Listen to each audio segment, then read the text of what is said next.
Actually a workshop, and we'll be discussing departmental budgets, and we'll see how it goes. This is part of the budgeting process. I'll entertain a motion to adopt the agenda. So moved. Motion by Mr. Creel. Second. Second by Mr. Glavin. Any discussion? All in favor? It's approved on a 7-0 vote for the clerk. That being the case, if the clerk would read the first item. Go ahead, just cause.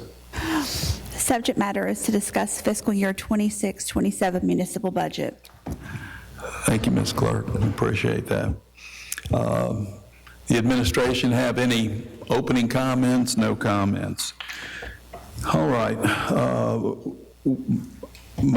our goal today, hope we can achieve that, is really to kind of nail everything down in the departmental budgets, so that when we leave today, the administration knows what we're ready to approve. They're taking into account any comments we have today, and we may need to get some consensus on some things. And I use that word deliberately, consensus. So we don't have to all agree, but we need to pretty much agree as a council that, yeah, we can live with some of these things or would like some of these things changed. That being the case, I'll open it up to anybody who might have a question or a comment about particular items. If the clerk would note that Mr. Gray's out of the room here briefly, I believe. All right. Any questions or comments? I got a couple. Mr. Glavin. I want to focus on a couple of, first of all, the visitor center. I think we need to take a look at the visitor center. As we're looking at it through the lens of dollars and cents, I think we need to take a more broad look at the visitor center. How many visitors go through the visitor center, and they're looking for information on businesses, attractions, restaurants, retail, things to do, places to stay. I think that all has to be factored in that decision. And listen, we got a tough decision. Rick, y'all have done a great job. I'm just saying we need to take a look at it. I don't have a concrete answer for you, but that visitor center needs to be looked at. It needs to be maintained and open during peak season. Maybe if we're going to scale back, it needs to be seasonality, and scale back during the lean times if we do have to make any adjustments and cuts. That's one area. The second area is going to be this thing that we're only going to do 2 tournaments during the summer. I've toiled with it and looked at it. The administration has been on record that it's one of the few parks or rec centers that actually makes money. And again, we need to look outside the box like we have with the lifeguards or no swim at your own risk. Perhaps there is another way to cover some of the necessity, whether it's through internships with the high school or junior colleges or some other means to provide some labor out there.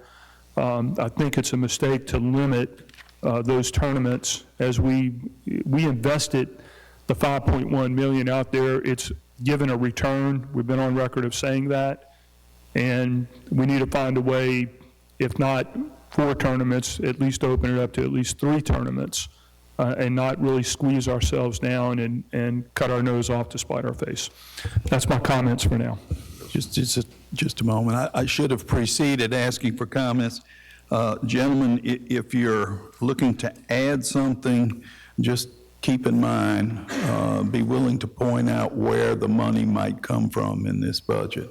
So, because and I appreciate your comments, Mr. Glavin. I'm sure we'll have other good comments, but if you're looking to add something, then where are we going to find the money in this budget? All right, so let me, Mr. President, thank you for adding that. My suggestion would be to look at the fees that we're charging these tournament directors.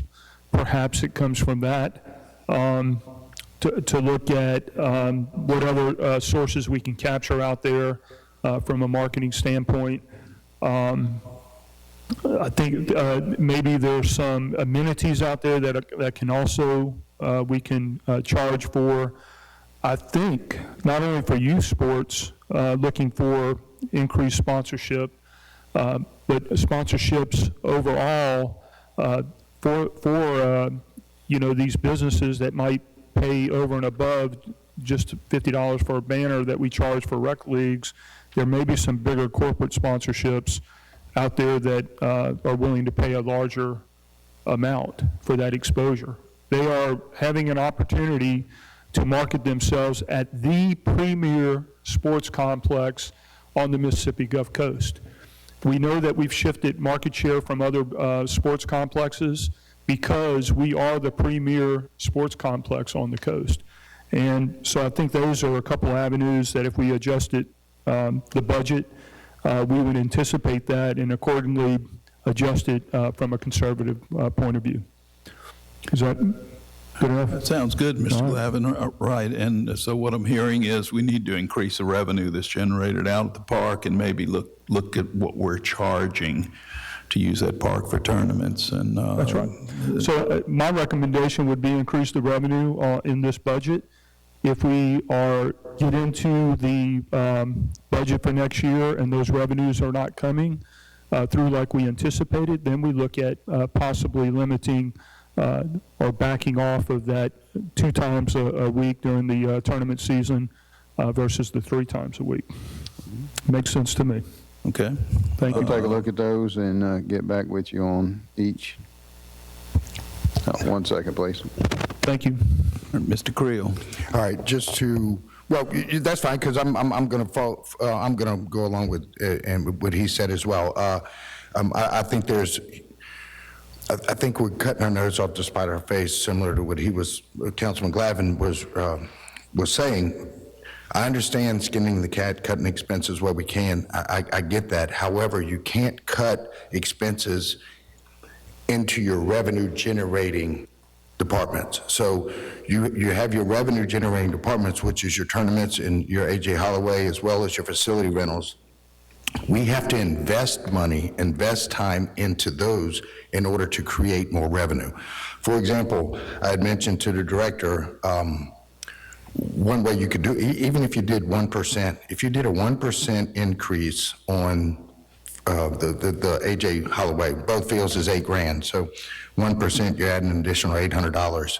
You still put $8,000 into the general fund, but that $800 goes back into Parks and Rec to offset any kind of overtime that you have, and that is put on the tournament director. Also, I believe you've been handed a marketing proposal, and if you haven't, you should be getting it. That is from a gentleman that is interested in marketing the sports complex at a nominal fee, commission type structure where he gets sponsorships for the fields.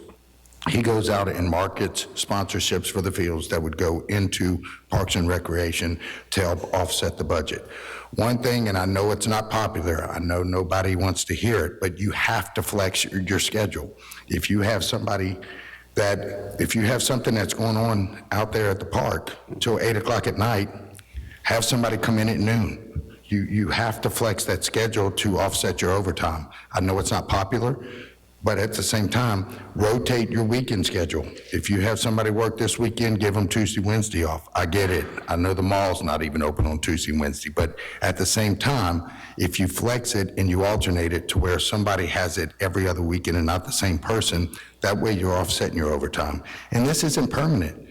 This is just something that we have to do right now in order to continue to use that facility to generate revenue. It's not going to be a perfect science, but as you get into it, like Councilman Glavin says, I think by limiting the opportunities out there, we're limiting our revenue, and we're heading in the wrong direction. We have to flex that schedule. We have to do everything we have. And I know the director and I talked about facility rental. The same thing there. When you rent that facility, give them a time, 5 p.m. to 2 a.m. Your event's got to be open by midnight. You got to be out by 2. If you need to get there earlier, charge them the fee that it costs you to have that employee there. Then it's a per hour. 2 things are going to happen. A, they're going to say, instead of I need it from 7 a.m. and them not get there till 10, They're going to say, we come in at 1, because now they know that they got skin in the game. So I think, according to what Councilman Glavin says, we have to increase these numbers in this revenue, in those line items. I was looking here, just for example, tournament revenue. It says here that we're increasing it. I'm assuming tournament revenue is out there, is AJ, according to this revenue line item, 4511. I'm assuming that $27,000 increase is us holding more tournaments, but that's not the message I'm getting. I'm thinking, I was told that just for the fall, we're looking at 6 tournaments less than we had last year. And Donnell Snyder, I think I saw on here, yeah, Donnell Snyder is flat. So these facility rentals, we have to start marketing these facility rentals and start using them. And I know it's going to come up with the fees that we waive. We're going to get to those sooner than later, as how much we waive going forward.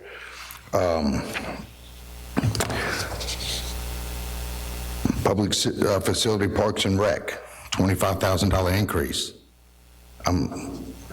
These nominal increases, these are the places where we need more increases, because that's the opportunities we have. So go ahead, Jim. No, sir, and I think you'll bring up very good points with how are we going to generate revenue and all that, but we have to remember, and I know you're talking about flex scheduling, we still have to have the staff. And one of the things that we rely on for our people working at the complex, working these tournaments, those are also the guys that's cutting Pops Ferry Road Monday through Friday. Those are the guys that are cutting all the recreational sites around that area, all the parks on the north side of the bridge. So, you know, you're talking about flexing them, and we're looking at that. But once you're flexing them, you're losing them on their day-to-day operations as well. So that's one of the things that we are fighting. You know, how can we get past that, whether it is additional help? You know, and not only, you know, quite honestly, it'd probably be, I mean, it wouldn't be difficult, but it would be challenging for the tournaments. But let's not forget, Monday through Thursday, you have youth leagues out there as well that have to be, people have to be out there as well. Well, and then Not that's just, what, you know, it's a year-long process for youth sports as well as the tournaments, so. and those youth sports have boards. Those youth sports have boards that can assist as well. But the issue I'm running into is, in speaking with the youth sports and their boards, they are being told no. For example, the fall softball league for the girls' fall league, they were told 2 weeks ago, go ahead and get your registration going. Let's go get it out there. They started registering kids, only to get an email Friday saying, hey, we can't do it now. So these boards, with the inconsistency and the lack of communication, they're getting to a point to where they're going to hand it all back over to the city, and then where we're going to be. We need to rely on these boards. We need to trust these boards, and we need to work with them and encourage them. They'll get on board, and they'll do a lot more to assist. Locking up the fields, turning out the lights, doing all the things. We need to invest more in the boards and get them more in a working relationship instead of alienating them. I ran into a guy the other day about he's got to practice outside the city because they can't get to the fields. And his philosophy was, you got football going on till 8 o'clock at night. How come you already got somebody out there for football? Why can't they also turn the lights out at the baseball field? Why can't we practice while they're playing football? And I said, well, that's a question we'll have to get to. But, like I said, I know you got to cut grass during the weeks, but I think it was last meeting, we said we're going to once a month on that already. So it gets to a point to where cutting grass is a priority. I get it, but generating revenue supersedes that. And we had the meeting with the league presidents, and we told them that fall softball was most likely going to be out due to the situation. Now, if they started the registration, that's on them. They should not have done that, because I spoke to the president personally 3 weeks ago about that. The next thing is football, basketball, none of them have league boards. We run those in-house. The only ones that have the league boards that we are running is soccer and baseball.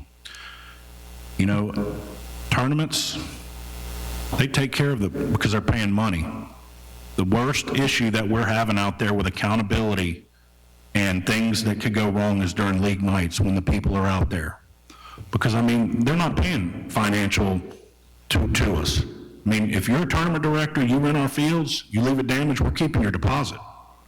So a lot of times, that's why we feel we've got to, I don't want to call babysit, but hold them more accountable during league nights than we really do at the tournaments. Because like I said, if the tournament directors do something they're not supposed to do, hey, you didn't do this, it was in your contract, we're keeping your deposit, which is a significant hit to them.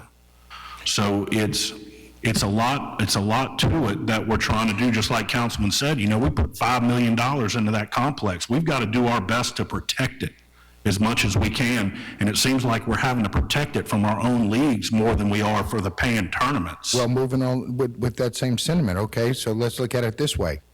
You got tournament directors that are paying a deposit.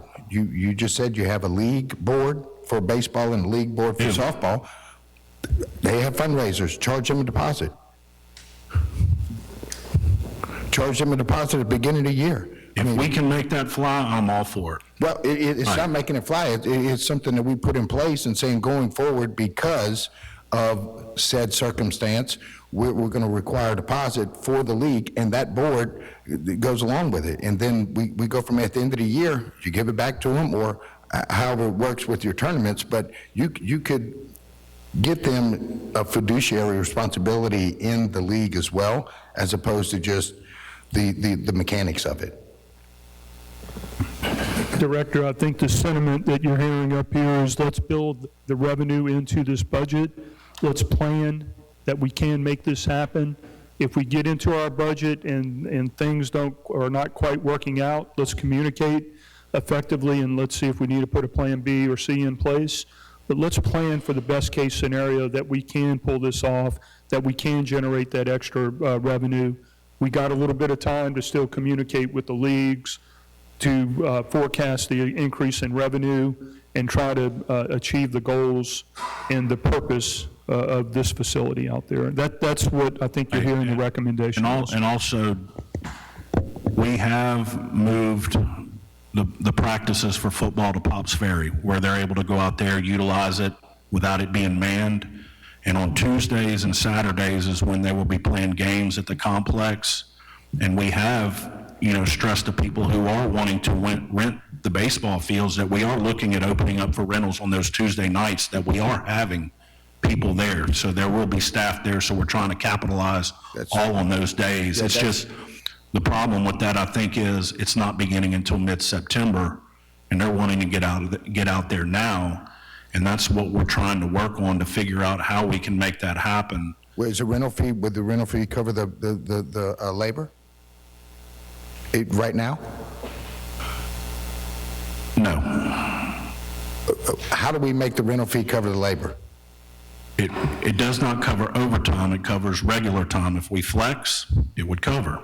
If we have to pay overtime, which, you know, I mean, we're cutting grass right now, so. Is it one person that you would flex? Well, you would need two people. You would need one person on the football.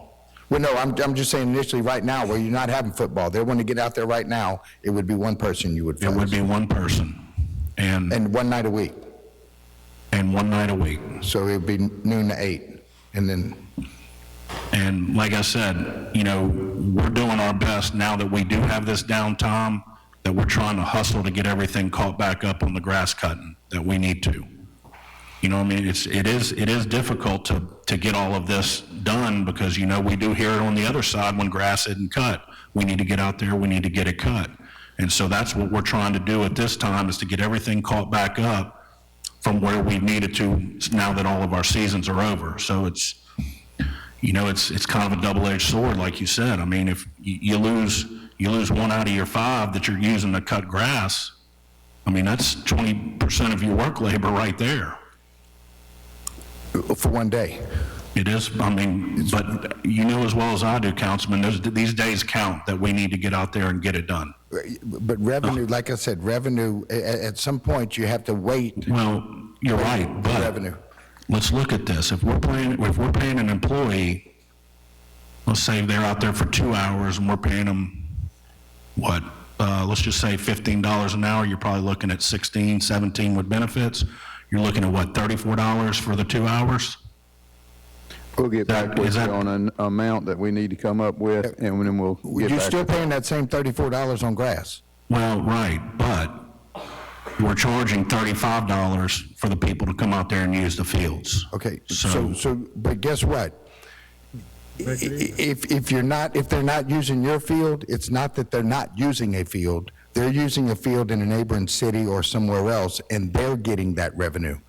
So, and guess what? And when we do have the people out there at night, they already have an established rapport with somewhere else where they are practicing, to where we're not getting that revenue at all on those other nights. So at some point, we have to figure, are we in the game or we're not? And I believe with the investment we have at the park, we are in the game. And listen, and Councilman Glavin does a great job with coming in here after these tournaments and with Coastal Mississippi numbers and touting the sales tax in the area of where the tournament is. And guess what? If you go down, if you lose 5, and I think some of the numbers was up to 1.8 million in sales tax. So now you're losing $5 million in sales tax, which that's 60,000 for every million, according to the numbers that we keep hearing is for every million we get 12,000 back. So that's 60,000 that we're losing out on by not holding the number of tournaments that we did the year previous. Yes, sir, we'll get you those numbers, and we're actually looking at all the facilities and making certain that they balance out to where we're not making money, but we're at least breaking even. I'm talking about citywide. So we'll have those back to you in about 2-3 weeks. Okay. So on another note, go ahead. On another note, I was just looking, and I'm good. That was it right there. Yeah. Well, I want to continue. Okay, go ahead. If you don't mind. Go ahead. Yeah, that's fine. I just had some other questions. Go ahead, Mr. Marshall. Yeah. My view is kind of simple. $5.1 million for a facility that by any other means, under anybody else's management, will be making way more money. You're asking us to accept what we're receiving, and some of your excuses to me seem like could be solved without even coming to us. You know, we don't get paid to run the facility. You actually get paid to do that. What we're trying to do is help you to solve your problem. We're willing to do what we got to do, but in all actuality, that facility is underperforming. And no one up here runs that facility, but you're the one. So if you don't have a reason for it, if you don't have an understanding for it, if you don't have a plan for it, let us know. At least let me know. But if you got a plan, let me know what the plan is. Right now, cutting back to fit what you think you can handle is not an option. We need revenue. This is the perfect facility to bring in revenue to this city. Not just directly into the city coffers, but every business over there needs this. So when you're saying that cut back from 4 to 1, it's not what you're doing. What you're doing is telling everybody who's outside on Potts Ferry, on Cedar Lake, everywhere in that area, or even down towards Pass Road, you're telling all of them that you're cutting their revenue, you're cutting their money. And that's not gonna work. So the solution of cutting back on a $5.1 million investment, that business-wise, that doesn't work. That doesn't fly at all with me. However, as a solution, if you got a man right here who knows tourism, he knows the numbers, and he actually knows that facility. And I guarantee you, in a nice way, he's telling you in a very polite way that facility being managed the way it's been managed is underperforming. That's what I hear. You also have another young man that's sitting right there that knows all types of ways to bring people into a facility. That's what he does for a living. So you got two people that are trying to explain to you, I think as nicely as possible, you're underperforming. I'm willing to sit down with the 2 and 3. We can sit down, we can put together a plan, a committee. Let me finish. We can get down, with the 3 of us, get a little quick committee. We'll sit there with you. We'll walk you through it. We'll even go wherever under Mr. Glavin's lead, wherever he say go with it, we'll go with it. But until he says, cut the facilities, the amount to scale down, I don't think he want to do that. I think the goal is to not 4 tournaments, 10 tournaments. Let's keep them going. That's what it's there for. Eventually, we're going to have some expenses coming in keeping up the facilities anyway. The AstroTurf, there's things that's going to need to be done. He has to generate money. Right now, he's trying to figure out a way to generate money for scoreboards. The facility should be generating that money.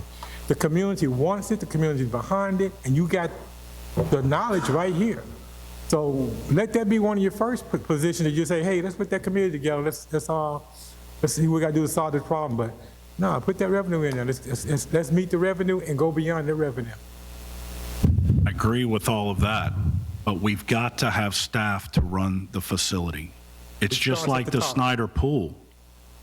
You know, if we don't have the staff to run it, if we don't have the money to pay the staff, however you want to look at it, if the people aren't applying, how can we run a facility without staff? That is the question that we're trying to figure out. We have 4 people that are cutting grass on that side right now. You cannot, I mean, if we're looking at working them, you know, you're talking about flexing them, I get it, but then you're talking about 2 or 3 cutting grass through the week and doing other things that they were hired to do.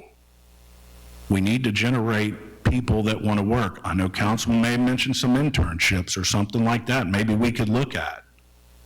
But in order to run the facility and man the facility, we have to have the staff there to run it. And we Question just is, don't have it. What is your plan? We have to So- find ways to generate more revenue so we can get more people hired. So that puts me right back to where I stated. You got 1, 2, and you got 3 people willing to get together and sit down and figure this plan out. But we're not willing to go backwards. I mean, it's like I said, to me, it's kind of a double-edged sword. I mean, you can't run the tournament if you don't have the staff, but you can't have the staff if you don't have the money. So it's kind of what comes first. We're all business people. We deal with double-edged swords every day. Well, and I would love to hear some ideas that y'all have on how we can, Are you agreeable- look at Are you tackling this. agreeable with the council having a committee together and our focus is just on this facility and this management to get this back up, get it up to par? I mean, I would like to look at all of them to generate more revenue, because the more revenue we can generate as a whole, the more we can offer.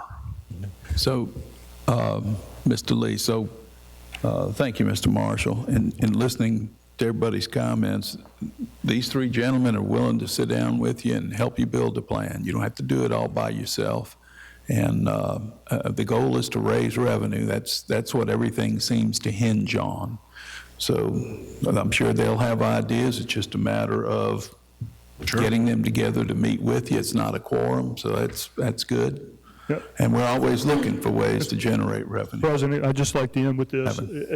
Not just Parks and Rec, y'all have done a phenomenal job. I've seen firsthand. Our Finance Committee has been able to see the hard work that y'all put in here, and it has been brutal and not easy. But I do believe maybe invite us 3 to sit down with you. We've thrown it out there. Let's see if we can increase some fees. Let's see if we can get creative with some of the needs, with some of the help. We may not be able to solve all the hours that you need, so the flex may be a slight flex and not a full flex. Let's solve the problem. I think we can do it. And then if we get into it in this next fiscal year and still have difficulty, we'll adjust. Yes, sir. Okay, thank you. Thank you. Thank you, gentlemen. Let me go, same topic, Mr. Creel, or? No, different topic. Let me go to Mr. Shoemaker, who's itching to say No, something. it's just same topic. I'll make it quick. Okay. I'm gonna just echo what the other 3 councilmen said. I agree with all that regarding A.J. Holloway. First, I've heard about softball, though, so I have to ask about softball. Are we not doing fall softball this year? No, sir, not at this time. Was the numbers down, or was it because of funding? I would say a little bit of both. You know, we're trying to utilize the funds that we do have to put for football, because that's what, you know, the time of year that we're looking at trying to offer one season per sport. Football in the fall, then you move into basketball, as well as the youth soccer. Then youth soccer comes back in the winter, then you have baseball and softball in the spring. And that was kind of our goal based on where we're at with what we're able to do, is to try to offer each sport one time a year.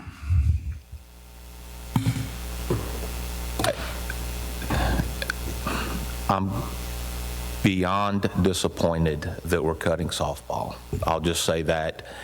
Of course, I knew nothing about it, not that I could change anything. Everybody, I mean, I coached softball for many, many, many years, and to cut that, I don't know, maybe the numbers are down. I haven't seen the numbers compared to any other year. The city, we all of us have to do better. If we're cutting youth sports and youth programs, that is 100%, I'm assuming, as a direct reflection of the city of Biloxi and what we've failed. We've got to do better. It's beyond aggravating. I've said that. So now we're cutting sports, and I understand that it's football, and I get everybody wants to play football. I certainly understand that. But I don't think all those girls that play softball are going to agree with what we're saying here, that everybody wants to play football. That's all we've done. What are they going to do now? I get it. They're kids. They'll get over it. Maybe they'll go to another city. But I'm going to just tell you, that's beyond disappointing that we're cutting sports, because whatever the reason is, unless we just don't have the numbers, which I'm going to find hard to believe. Grass cutting, I know we're not cutting grass in the fall. Quite frankly, we're not doing much grass cutting in the city of Biloxi in the summertime. I haven't said much this year. I said it every day last year. I get complaints like everybody else, I'm sure, and I haven't said a whole lot. We're not cutting grass every day in Biloxi in the summertime. So I don't know what we're doing with our grass cutters. I'm sure they're cutting and doing things. We, again, as a city, have to do better. If we can't juggle cutting grass, and this isn't all on you, Director, it's frustrating beyond, if you can tell, it's beyond frustrating to me, that we can't juggle, like every other city in this country, between grass cutting and having tournaments at a field we just spent $5 million on to get tournaments and to do better. But we can't do them both for some reason. I would have to think we're the only city around that can't do this. We have to do better. I don't know what that solution is, and maybe coming up with what they're talking about, a board or some kind of something to help out. But we have to do better. If we're cutting grass so we can't do that, maybe we need to relook at some things and come up with a better solution to have employees at these fields at night to get tournaments if it's generating money. We've never even talked about softball tournaments, huge, maybe bigger than baseball tournaments, quite frankly. I've never heard that brought up. Softball tournaments bring in a ton of money like baseball tournaments do, but now we sure can't talk about that because we're cutting softball and for the fall. We need to do better, not just you, Director, as a city, to figure out what we're going to do moving forward in 2027. And that's all I have. Thank you. I got something. Councilman Tisdale. Just a moment. Oh, I'm sorry. Yes. Go ahead. Councilman Shoemake, I totally agree with you. And whenever y'all look at that 2.4 non-departmental budget, we'll utilize whatever else we can from there, sir. Well, I agree with that. However, that's not the only budget we have in the city. We're spending a whole lot of other money, and for us to be naive enough to think we can come in 1 year and cut $10.5 million out of a budget, I think for us, we have to think you cannot do that. And I get non-departmental, and I'm going to have a lot to say in the next 2 weeks regarding non-departmental, especially when the city employees' insurance is going to be raised. So I won't be supporting a lot of that. However, again, we, as in everybody in the city administration, need to do better when it comes to budgets and spending money. If we think we can cut $10.5 million out of a budget in 1 year and that these departments are going to run effectively, we are 100% fooling and kidding ourselves. I agree with you. All right. Thank you. We're still on Parks and Recreation? Yeah. All right, while we're still on that, go ahead, Mr. Gray. I agree with everything they're saying. Get a board together because, like I said, we're not only cutting ourselves, we're cutting all the businesses that depend on that park, you know, to help the hotels, the restaurants, everything. my opinion, I think we need to create a grass cutting crew instead of having Public Works cutting grass and you got Parks and Recs cutting grass. You need one grass cutting crew with a supervisor that knows where they're going and lay out a map for each department, for each one. They don't do nothing but cut grass. They don't jump around. That way your budget there is not taken away to cutting grass. Neither is Public Works. So if we have a grass cutting crew, a beautification crew, then that's all they do is cut grass, I think it'd probably be a little more efficient going in there because that's all they do is cut grass. They don't jump around. They're not mad because they're not at the park doing something. They getting weed eating and cutting grass. So I think the morale would be a lot better if we had just a beautification, grass cutting crew that don't belong to either one. They got their own department, and that's the way it'll go like that. But I mean, I'm like everywhere. I can't see cutting $10 million, and the people of Biloxi is the one who's getting shortchanged. Not, I just don't believe that, and I don't agree with it. That's all I have. Thank you, Mr. Gray. Mr. Nail had a comment. I was just going to echo what Mr. Cray was saying, same thing. But if you're not caught up on grass cutting right now, you ain't never going to get caught up. Got one. There ain't no grass hardly to cut right now. Some guys ought to be freed up a little bit right now. And as far as the grass cutting goes, I think maybe not this year, but maybe next year, that somebody needs to be a little bit more in charge of knowing how to cut grass. I don't think there's anybody, do we have anybody that's like got a lot of experience on telling these guys what to do? I know you're parks, but I'm talking about full control of just cutting grass. One guy. Mr. Nail, you know exactly how our crews are set up. Each one of them have their supervisor and superintendents, and they're broken up into 4 different quadrants. And they do multiple different tasks. So if we have an event going on, they're the ones putting out the barricades. If cutting grass, if they got to go get trash, they got to go pick up something based upon the flood, those are where we pull those individuals from. We will take a look and see what we can do to then start basically, how do I put this one team that Mr. Gray talked about? We'll take a look at all of this. Right now, currently, Director Lee has got a plan for all of these venues that are coming up. So as we go, and we're going to present this in the next few weeks, like I stated earlier, hopefully we'll get your support as we raise some of these fees to be able to fit it into an 8-hour period, just as Mr. Creel talked about. And if it doesn't fit within an 8-hour period, then they pay additional fee for the overtime for those. Again, we're not here to make money. We're here to break even so the taxpayers don't have to pay for certain functions. So we are here trying to do the best we can on here. I understand, Mr. Gray, about the $10 million cut. I got it. We were charged by the council to give a balanced budget. That's what we've got. This is the best back and forth that we've had and the best events as far as saying, hey, let's look at this. Let's get together as a team and do this. So Director Lee's done a great job. All these directors have done a great job. If you have any negative comments on this, I'll be the one to take the hit because I'm the one who directed all of them towards that to make sure that I fit what you want it done. So if there's any derogatory comments, do not put it towards the directors, please. Put it towards me. Thank you. Thank you, Mr. Weaver. I got one more thing. Okay, let me stick with Mr. Nail. You had one other thing? No, that's Mr. Nail, it. you're done. Just next year, if you need my help, like with I can help out too, on the grass cutting. All I'll right. help. Thank you, Mr. Nail. Mr. Gray. One thing is the softball. Is that the only place they can play at is AJ? Do we have another field somewhere that they can do a smaller league at?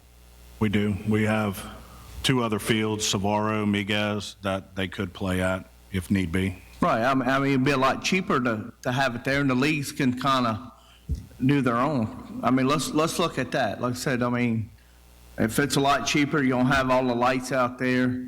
I mean, let's try to look at whatever we can. Absolutely. You know, it's not that, we're here to help. We're not here to insult you or anything. You're doing a great job. We're just here to help. Like I say, if we got other fields we can use, let's use them. because if we look like it's down, and they help bring some exposure to them fields and let people see how nice they are. Yes. So that's all I have. Thank you, Mr. Gray. Mr. Creel, you had another question? Real quick. Man. So I don't know if one field's less expensive than the other. However, if you use an off-site field, then you can't maximize your efficiency with one employee being at the football field and being accessible to A.J. Holloway. So that's just another employee that's off-site. And I get it. I think one thing that I'd be remiss if I didn't say with the Fall Softball League is it's not a 5-day a night. It's not 5 nights a week that they play. This league is a multi-jurisdictional league to where they play in Bayou View, they play in D'Iberville, so they may play 1 night a week at our field. So I wanted to throw that in there. It's not every single night that they're there. These teams travel from one jurisdiction to another to play these games. So I'm not going to beat the dead horse. I think we know where we're going here with that. And to further expound on your comment earlier where you said that you and the director are going to sit down and come up with additional revenue, and would that be reflected in a new revenue sheet as far as totals? Yes, sir, and we'll discuss that with y'all prior to those as well. I know you and I have discussions, and as we have these individual discussions, and we love the feedback. Okay. Again, Yeah, no, I just wanted to make sure that it's this is not the best reflected already. feedback that we've gotten is today sitting back here, and that's what we're looking for, is the back and forth of how do we make this better? That's what we're looking at. Softball, we'll go ahead and I'll get Jamie to call him back, and let's see what we can do to do softball. And I just think the board to be. But as we really go through this, I want to make sure y'all understand this is where we're at. And I think everyone does grasp that picture. But let me know where you want to move forward at. We can adjust these numbers because at the end of the day, you 7 plus 1 are going to vote on this budget. Right. And I get that. I appreciate it. And one thing that I'd be remiss if I didn't say as well is you have 4 new council members that are looking at it for a second year in a row that have more of an understanding and a grasp of what we're looking for as compared to last year. So as well. So, I appreciate the due diligence of, because we didn't have this last year, this banter back and forth. So I appreciate that. So just a couple questions on some other ones. So for example, the sales tax rebate, I see we got an increase in 1.35. Is that, what would that be attributed to? I'm sorry? Right, 4330, yes, ma'am.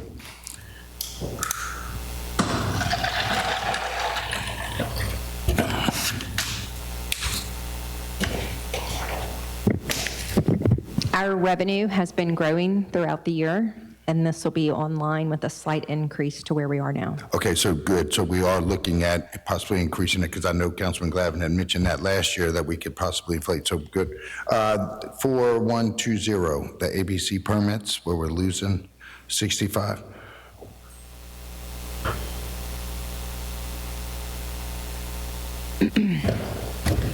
I get no support for that.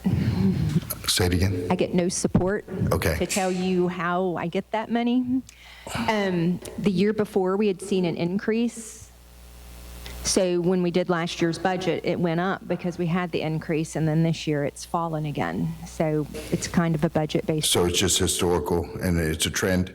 Was that the ABC permits Yes. you're speaking of? Is that because of the warehouse and, okay, it's just that revenue's down? It's one of those things beyond our control. Thank you. Okay, and then 4867 recoveries? Would that be something like, is that our tax? Recoveries is anything that like if we get in an accident and insurance pays us back, it can go to recoveries. If we provide a resource officer to the school, the salary that they reimburse us goes to recoveries. Police officers pay so much to take their vehicle home. The amount goes to recoveries. Okay. So it's a multitude of items in that account. So where would the recoveries be from, for example, code enforcement? Would it fall into their I believe those fall under court fines. court fines? When you say code enforcement, you're talking about the ones that go to the municipal court? The Or to the ones that, city, I can't remember, what is, Special assessments has its own line. Jerry, what at community court? His is called community court. Yeah. Referring to community court? Well, I'm referring to the monies that we expend up front that we need to be paid back that are on tax. Special assessments, that's a different line item. It's a 4-5 number. I think it's, Can I go back to ABC permits for just a second? Yeah, sure. it's line 30, Line 30. special assessments. It's been taken down to 50,000. And do we still have, do we know what our outstanding balance is on, I know it was 300,000 or something. I recently discovered some stuff. There was one person, I'm taking it, they passed away, and they had 5 or 6 properties that were turned over to the state. And I don't know if someone bought them or if it was inherited, but they paid all the taxes on it. And we didn't see any special assessment money from it, so we asked the county for detailed support. And just within the past week or two, I have posted like $45,000 of special assessments back to October of '24 for those that are paid at the Chancery Okay. clerk. So She knows now to give us the paperwork moving forward so we can properly. do we And one person owed us like $34,000 and we got all that. do an audit on that to see?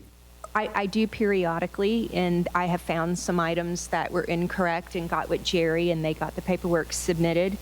I've also spoken to Peter because I have noticed that there are a few properties that we have cleaned where the homeowners are disabled, so they don't even pay taxes, so that assessment will never be paid, and he said we could explore other avenues in collecting those funds.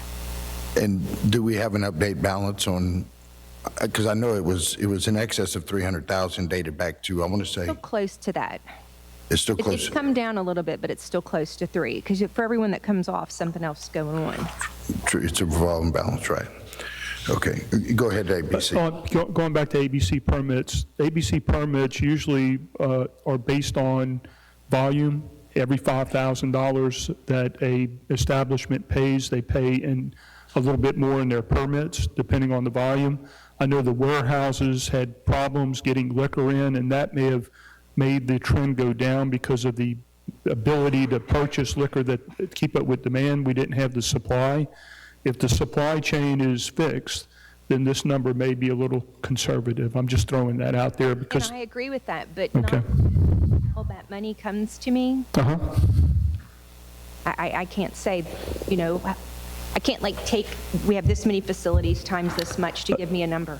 Understood, but logic is like, we had problems with the supply chain, so the casinos and everybody trying to buy liquor, they couldn't buy What was the. the timeline for fixing that That- inventory? That's what problem? I'm saying, we need to look, and if it has been, I understand that it has been improved, I thought they were building a new warehouse. I understand, but I think they have a workaround that they are able to get the supply a little bit better, and if that's the case, if we can verify that, then maybe we relook at this number and adjust it. If we can't verify it, keep it as conservative as you can, and if we get more revenue coming in, that'll be a good thing as we assess our progress in this next fiscal year.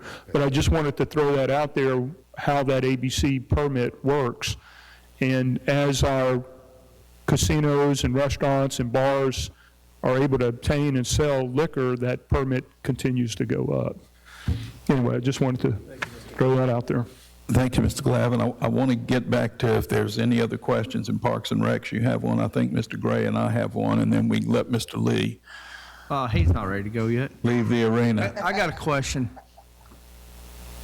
The signs, whenever the sponsor signs that are out there, are those like a yearly thing or they're just for baseball? I mean, can we like use them, say, hey, your sign's out here? The pennants that are hanging up on the field. Right. The baseball leagues and softball leagues go out and get their own sponsors to help cover their expenses throughout their leagues. Right, but that is just for the regular summer league, right? Correct. So can we like maybe reach out for them for the winter league or something? Well, and that's something that I've been working with administration on, and Peter as well, looking at what are some creative ways that we can maybe get some field sponsorships throughout the year to help generate some more revenue. And that's some of the stuff I think Rick was talking about bringing back to you guys whenever we have an idea and a plan for generating more revenue, whether we field sponsorships, looking at something, multi-year deal that we can capitalize on.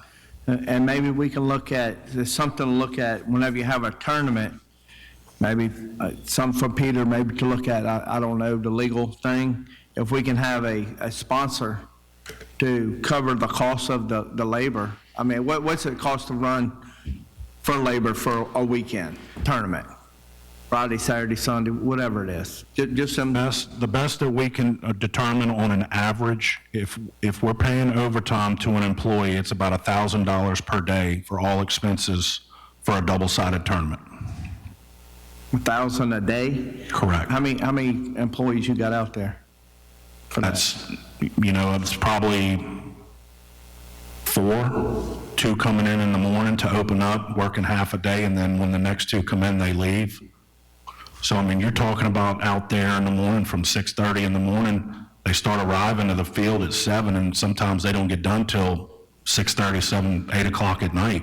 So you're looking at a full day of rentals and games and tournaments out there.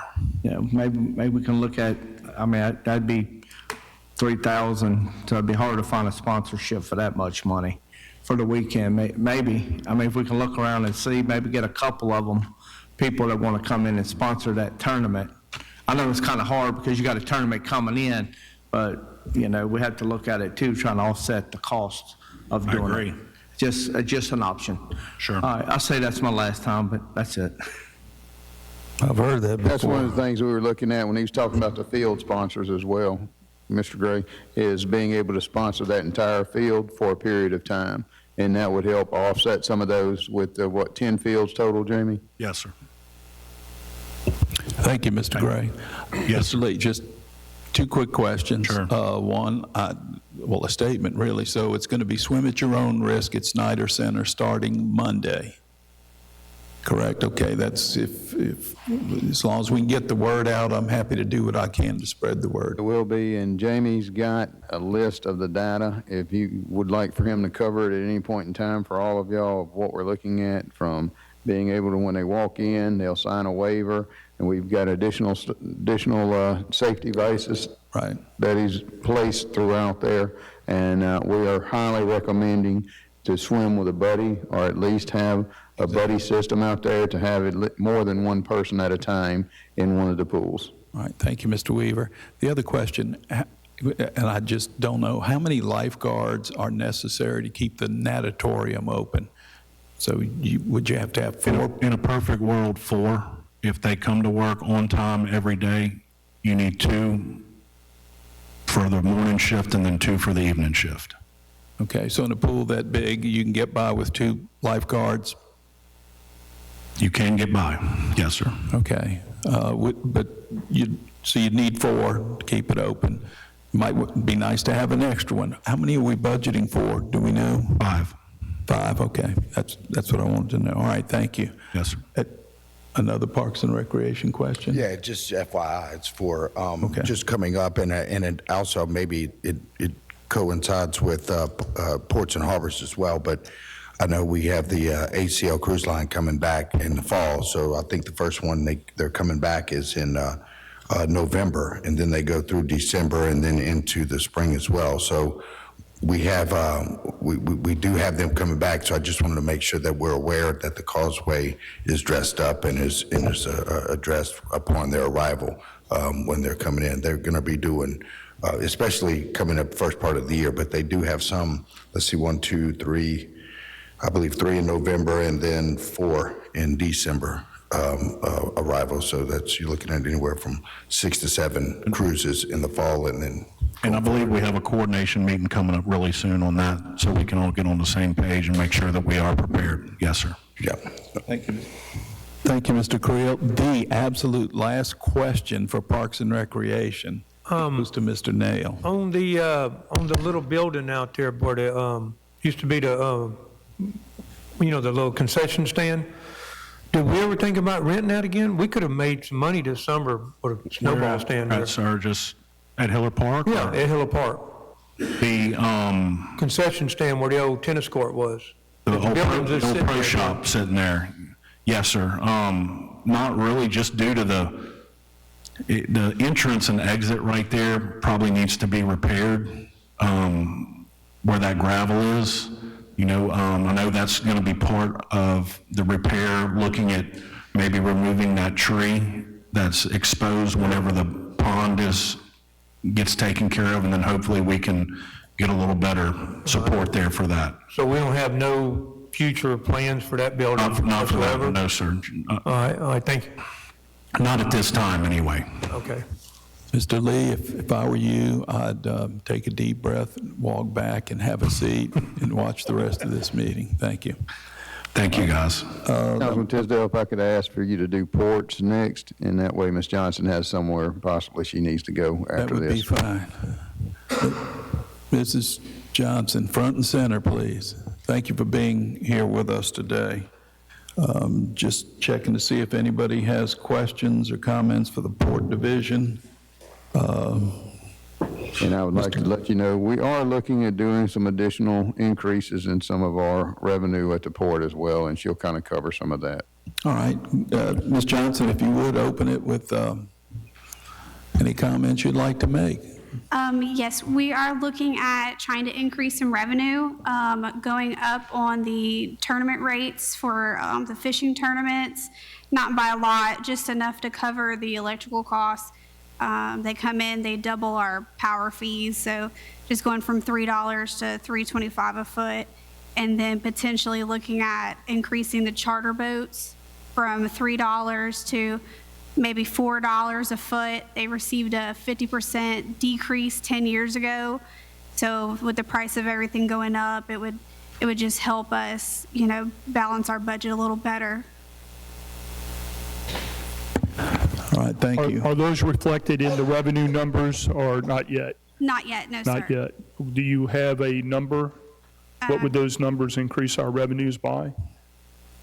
Just an overall number? I don't know if I put them together. Hold on one second. For the charter boats, it would get us about $23,000 more a year. And there's not really a way to tell you about the tournaments because they're different every year with the amount of boats that come in. So Give me your best guess. about $11,000 Okay. more, which would cover the power bill that they they give to us. All right. Thank you. Any other questions for the Port Division? Ms. Johnson, Jamie, anything? If not, I'll come back to you. Mr. Nail. How's that new lawnmower doing your gut? Wonderful. You should check our grass out. It's nice and cut. Thank you, Mr. Nail. Anything else? Reports? My only comment would be, in looking through your budget, and I do appreciate the effort of the administration. This has been so much better this year. Really sitting across the table and just having a good exchange of comments and perspectives. Good job on your budget. Appreciate that. That's it. All right. Thank you. All right. Next, what do we move to? You want to move to a particular department, or let's see, we've done Parks and Recreation. Mr. Gray, anything? We'll let you lead off with a particular department. Nothing. Okay, not yet. All right. Mr. Marshall? Dr. Tisdale, if you want me to, I'll go ahead and bring one up, and then we'll go ahead and continue. That's fine. Go ahead, Mr. I'll start out with that new interim chief.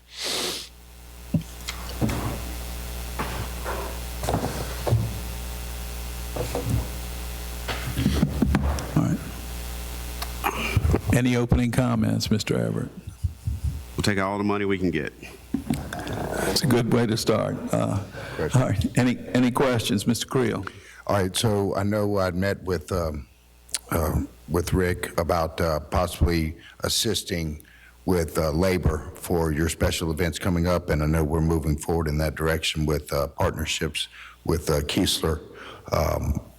Is that going to be, that's not reflected in anything as of yet as far as? That's not, we're still waiting on them to call us back. I've spoken with the commander's office, and we're still waiting on comments back from that. And I spoke with the citizen as well, and got individual names that we'll reach out to as well, too.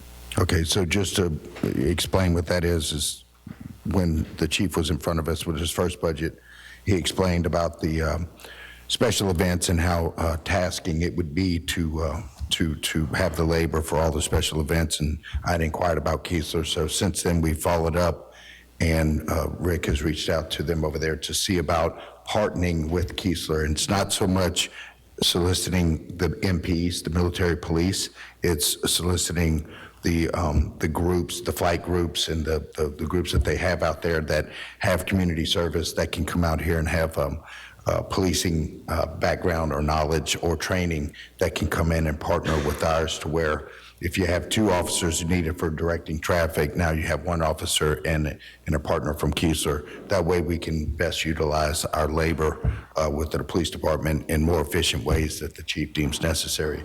So that I appreciate you working on that and following up with that as well. That's going to help you a lot as far as with special events with the labor, and also help us with promoting economic development with those events. Anyone else have a question or comment for the interim chief? If not, I've got a couple of things. On line items 6052, this is tuition. It's 015116052.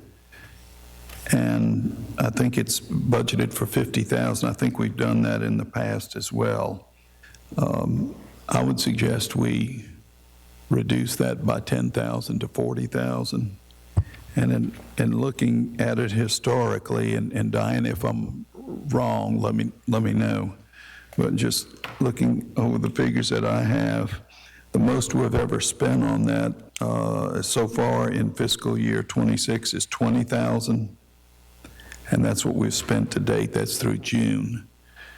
So it appears that we won't hit 50,000, but in previous years, it's been less than 20,000 since 2022.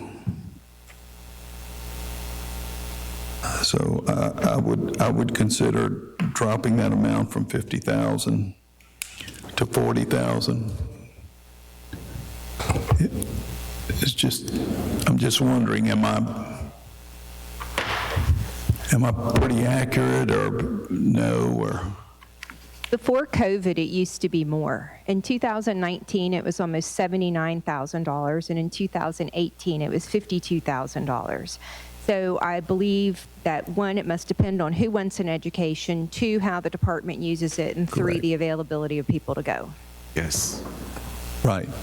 So that being the case, and I know those are all factors that go into it, but can we lower that figure from 50,000 to 40,000 for this next year? Is that reasonable, Chief? Where you at, sir? What are you looking at? But do you have people seeking it right now, and how much do you need? I have you at 22.2 year to date. Well, we do have people seeking it. I just don't know the total number of people, and it's kind of hard to predict. It is. We may get into October, and everybody wants an education, so. No, and I understand that, but typically it's not 50,000. I think 40,000 is a more reasonable figure. But Mr. Marshall, I'm looking at under the police department budget, that is 01511, and then the account number is 6052. So that's my first thought. That looks to me like a reasonable reduction. And again, we're just making our best guess here, but looking on past performance, usually, I mean, it could be at the end of this fiscal year, we might have spent 60,000 or 35,000. The other item, line item is 01511. 6636, which is the Harrison County Jail. We're budgeting 700,000. Yes, sir. And in past years, in fiscal year 2024, it was, I believe we expended, and I'm looking at the month 13 figures, Diana, the best was the best figures I had. It was 700, almost 712,000. In 2025, it dropped to 627,000. And the previous to that, in 23 and 22, it was about 340,000 and about 425,000. You have to be careful when you go too far back because the rate changed per day. Okay. It's based on who we have in there. The jail has started taking more people. For a period of time, we were not sending individuals. And it also includes medical and medicine that they need. Right. And sometimes we do not get bills timely from the county. So that's 7/11/8/11 that you see could have been 13 months. I would have to look into that. Right. But we try to get all 12 in a year, but sometimes it doesn't happen. And I understand that, and I appreciate that. So this year, we're at 358. I don't know if you annualize that. I don't know what it would come to. Is it possible to We're drop? actually at 439 Okay. And that's through the end of July, I'm assuming, through today. through today, 439. Let me see, I'll count one. It's in here. That's for 10 months, so that's through July. It's for 10 months, so that's about, I don't know if you annualized it, maybe you'd get another 86 or 87,000, so maybe that would put us, I don't know, somewhere around I'll say max 530,000.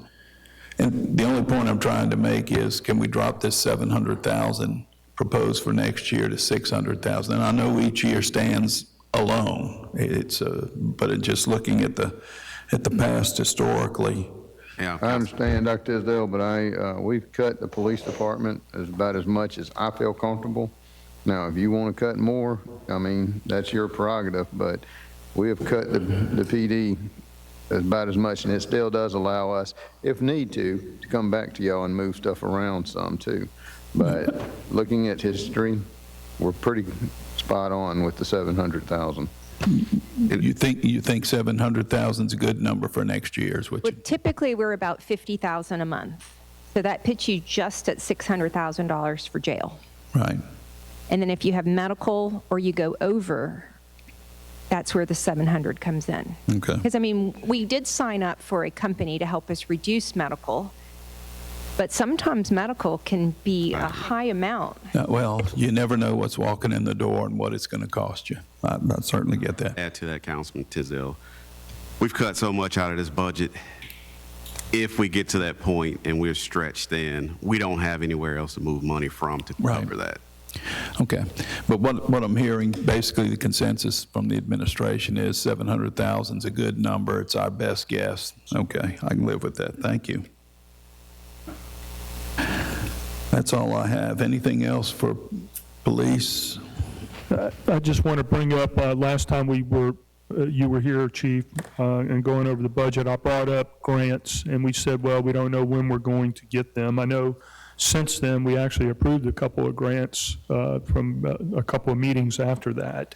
Have we factored that into the budget, the couple of Homeland Security grants we just approved? Not yet. It'll be a wash anyway. Okay. Your revenue and your expense usually wash to zero for the grants he gets. But they will be a budget amendment that will I take may into account. And eventually, yeah, or it'll be a budget amendment. I haven't decided if I was going to put them in or wait and do it as an amendment. But yes, they will roll over. Okay. All right. Anything else? Nothing else? Yes, sir. Yes, Mr. Marshall. Based on the numbers that we're looking at, we cut the city cut the police budget last year. So we're coming back again. On top of those cuts, we're cutting them even more. The question is, are you going to be able to do your job safely in the upcoming year? Yes, sir, as long as we maintain where we are now. We can't add anything to it. And I know in this business we can't predict that. We're stretched in now. And let me share this with you as well. So last year we operated with more police officers. We're at we're allotted right now for 125 officers. Last year we had 132. So yes, we can maintain, but we can't add much more to our plate. Okay, so I guess what I'm trying to make sure of that, with all this money being cut, it's So it's a big chunk. Yes, sir. Mr. and Mrs. Biloxi, what are they going to be missing? I don't necessarily think Mr. and Mrs. Biloxi are going to take that much of a hit in general terms of responding to calls for service, because that's going to be our priority. Where we're going to take the hit is all of these other areas that are requiring attention, whether it's the proactive squad or whether it's the group that deals with the unsheltered population. Proactive squad, what do you call that? Sir? Proactive squad. Well, I'm pod squad. That's the group that deals with all the unsheltered groups that we're seeing here. So anytime we get a complaint about maybe in a homeless encampment or something like that, typically it's that group, the pod squad, that's going out to address those concerns. We've operated traditionally with 4 officers. Right now we have 2 full-time officers and a part-time officer. So it's the stuff like that that's going to take a hit. Our traffic division, we're down several traffic officers. You know, we're required to do a lot with escorts and other special requests that we're getting. However, we're short on patrol. So those officers are being pulled, some of those are to supplement patrol from the other divisions that we have, community service, et cetera. They're also being pulled to supplement patrol. So yes, our patrol officers dealing with the citizens of Biloxi, we will maintain our response times, we'll remain our calls for volume. We can do those things. It is just all the other things that are requested from us that we're not going to be able to maintain and definitely can't add more to it. Okay, what about events? Events are, I said it last time we were doing this. Your head, you're shaking your head. It is, it's one of those things. Tourists, we are a They're great. Events are great. I get it. However, the staffing, that's our issue. Where if Harrison County, Department of Public Safety, if those agencies were to pull back their staffing or at least cut it in half what they're sending us, we alone couldn't manage those events. And we talk about flexing hours, and so our flexed hours are only good for anybody that's on an admin schedule. So if we're on an admin schedule, we'll take one major event, for instance. You're looking at the average officer probably getting somewhere between 30 to 36 hours in overtime per event. So if they're on an admin schedule, if we flex that time, that very next week, it's going to mean investigators are out half the week, front desk staff, they're misdemeanor follow-ups, they're going to be out half the week. So in terms of services that our citizens are getting on a felony side of the house, they're not getting those services for 2 to 3 days of that week. So is it going to be more impactful for us to pay the overtime or miss out on those services or pull back on those services that we can offer? One thing's for certain, if we flex time with our admin staff, they are going, because of special events, to be out at least half that next week. All right.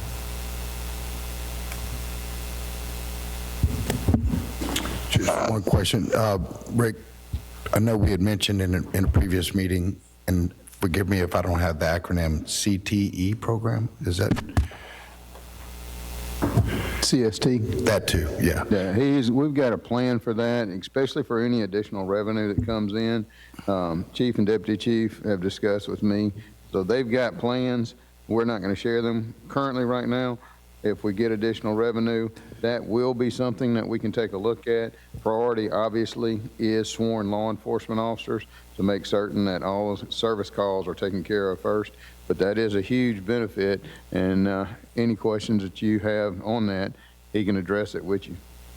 Yeah, no, I just wanted to see if it was still a viable option based on previous conversation. Yes, sir, we're looking at every aspect we can that we've discussed, making any administrative or non-law enforcement position a civilian position, making certain that that sworn law enforcement is out doing law enforcement duties. And the staff, with the chiefs, they're doing a great job of making certain that we're lined up the best that we possibly can based upon where we're at. I just want to make sure we're giving them the tools that they need is all. That CST position, the way it was explained to me, seems like it could grab legs, and neighboring cities use it. So in that way, your law enforcement can enforce the law, and these guys can write the reports and do your funeral escorts and things of that nature, as opposed to your sworn officers. So thank you. Question, Yes, sir. Chief. Do you anticipate picking up some sworn officers from other neighboring communities who might be retiring and then coming back under the recent state legislation, perhaps working for Biloxi? No, sir, and mainly because we don't have the positions to hire them. Okay. So we have 125 current, allotted for 125 currently. Of those 125, we only have 2 vacancies. We are in the process of hiring 4 officers to cover 4 of the 6 vacancies. I think they start a little bit later this month, but that'll leave us with 2 vacancies. So if we had an opportunity to, suppose folks gave you a call and said, yeah, I retired and I'm over here, but I want to come to work in Biloxi, provided the revenue was there and things, we could amend the budget and hire additional officers. So as long as we're watching our revenue and keeping an eye on the books, it may be possible to pick up some. And and really that was my question. If the revenue is there and we need to hire additional officers, we're able to do that. But I don't know, and you're in that field, so I don't know what you hear or who's looking to come to Biloxi. Is anybody looking to come to Biloxi or leave smaller communities and come down this way? Yes, sir. We've had a few people reach out with an interest in the 80% program. However, we've had a growing list of applicants too, reaching out just to be in employment full-time with us. We've got right now currently a group of laterals who are prior experienced officers who want to come to Biloxi, and entry-level people who are looking to gain employment with us as well. Okay, thank you, Chief. Thank you for that, Rick. I just wanted to clarify that if the money's there, we're willing to hire additional officers, but here's where we are at this point in time. Okay, any other questions? Yeah. Police Department. Mr. Gray. Yeah, I know, it's a shocker. Where do you need to be? I mean, to be comfortably to hire more people? I mean, where we can do more events? I mean, where do we? So we do have, well, to answer your first question, where we need to be to do more events comfortably, 163 officers.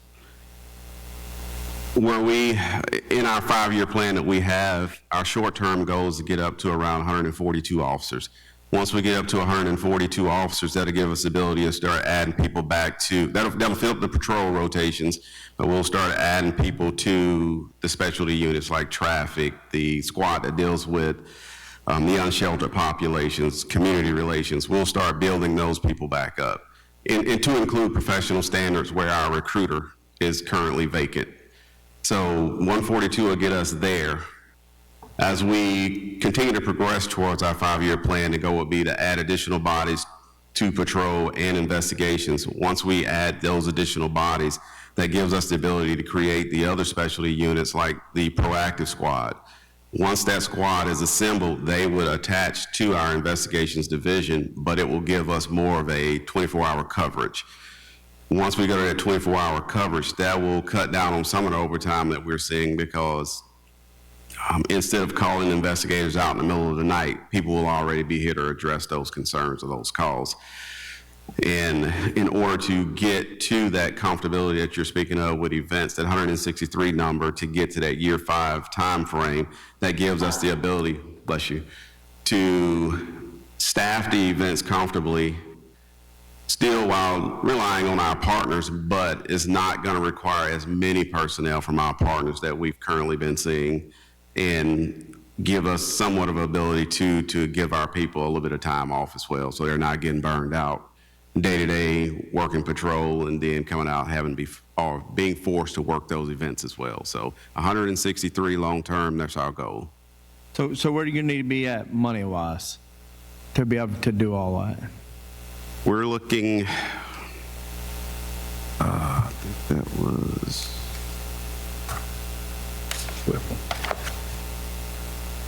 I mean, because, people want to get out, do some more events and stuff, but this will hinder a lot of that, and it's kind of tax dollars is what we need, and getting people out here to come stay in our hotels and restaurants and everything. Well, I can tell you for 7 additional officers, we're looking at about $915,000. So you need that more than what you have right now, to be able to do that. And then that's just 7 additional officers. Is that with the cars? I mean, you have enough cars to do that? Police patrol cars? If we got 7 additional bodies, we do have enough cars right now. Granted, we're going to have to start using some of our line units, some of the older cars that we currently have. We can work with that. If we start adding more than that 7, then we absolutely have to have more cars. Okay. One other question, this is what we all get hit with, the fees that it costs to do an event where neighboring city, it's $125 and we're $2,500. So is that something we can look at? Sure, we can definitely. And I know why that we do it to help pay for the police department or whatever, we need. But I mean, if we're, trying to get this city to grow, we'll have to look at doing some events and maybe trying to lower the fees down. I mean, that's our biggest thing is why a lot of events don't come here because of the fees being so high. Right. And that's something we can look at. And I hate to look at it like this as well.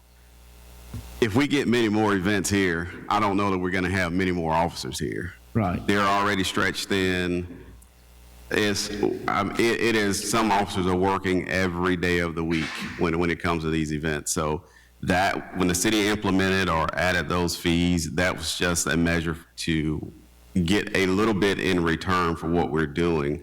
But at the same time, the unfortunate part of it, it did deter some of the events from our organizers from wanting to come here. But that may be the saving grace with why we have some officers still left here as well. what if we do our smaller events? Not, we're not talking about parades and stuff like that. Maybe like an art event or something like that where, like, let's say you shut down Howard Avenue between Raynor and, Cavett or Maine, whatever it would be. I mean. Right. For those events, anything that's not manpower intensive, there's provisions in the ordinance anyway that wouldn't require that much. I think the fee is already very, very minute. Okay. And then if you get, because it's based on the tiered system, even if you get down to their tier 5 where it's very small scale event, no draw to the city as far as resources go, I believe if there's a fee associated with that, it may be $100, $200 or something like that, or it may even be no fee. I'd have to go back and look at that again, but it's very, very small if it is. Okay. That's all I have. Thank you. Thank you. I believe, Chief, that's it. Thank you. And your person riding in the sidecar there, what is her name? Miss Slater, Miss Laura Slater. Miss Slater, thank you.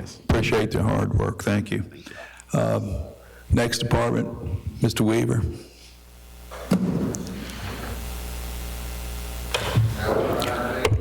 How about, okay, we got fire. All right, any questions for the fire chief?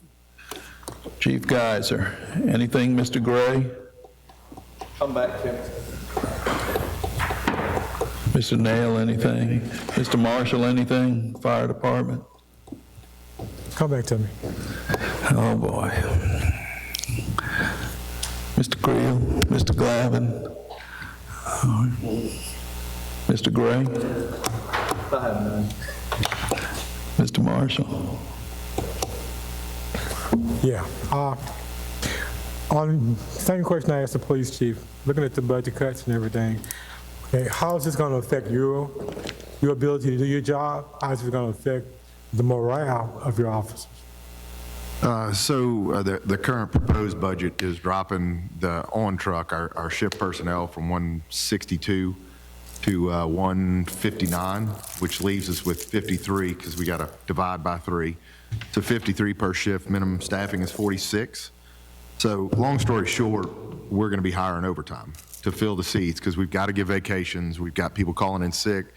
We've hired over 100 new guys in the past 5 to 6 years. They're getting married, they're having babies, so they're taking FMLA. We've got 4, I think, off on military leave with the current situation overseas. So ultimately, it comes back to, yes, are we going to staff? I mean, we're going to staff those seats. whether it be the guy scheduled or a guy from another shift. And, you know, it'll just inflate our overtime budget ultimately.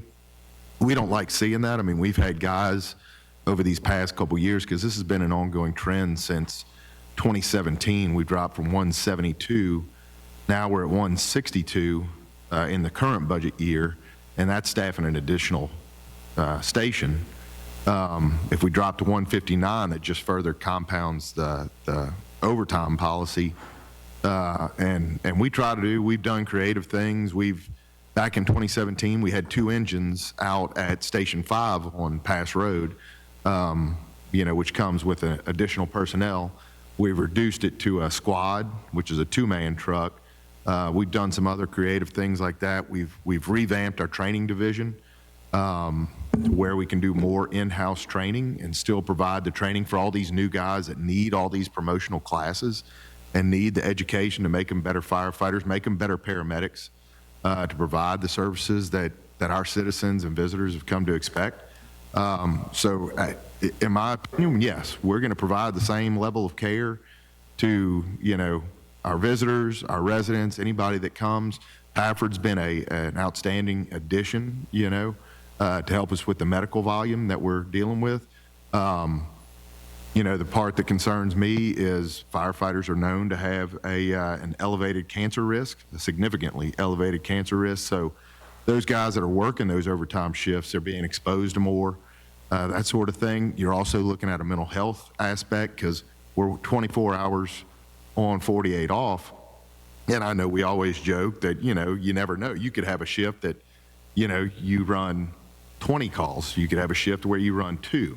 You could have a shift where you run 1 call, but it's traumatic. It's a severe car accident where you're dealing with, you know, children that really affect our guys. I mean, a lot of guys have young children. They go to a call like that. So it's hard to say the impact. I would prefer to have guys not working the overtime that we're looking at. You know, like our 5-year plan. You know, we've kind of referred to the last time we met in the small group. 5-year plan is to be at about 180, which would allow us, kind of like the police force is talking about, doing some extra things. Like I think I mentioned months back in the beginning of this process, doing some sprint units where we take the burden off of these, let's call them $1 million units, these engines that we're buying. And we take the burden off of that and we put it on a pickup truck with 2 guys, a paramedic and an EMT, because that's our standard now. And they can run these calls.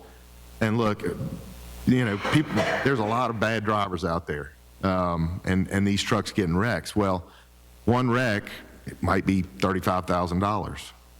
And then compound the problem with the engines having to run this DEF fluid, and we don't run them like an 18-wheeler down the interstate 1,000 miles a day.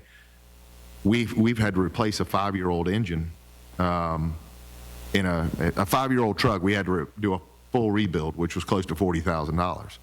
So I mean, all these things are just eating into a budget that's already very, very slim. And I know we can't go any lower. We stripped our capital, you know, and like I said, we've got 2 more engines that we've got to buy by 2028. So we're just kind of kicking the can down the road.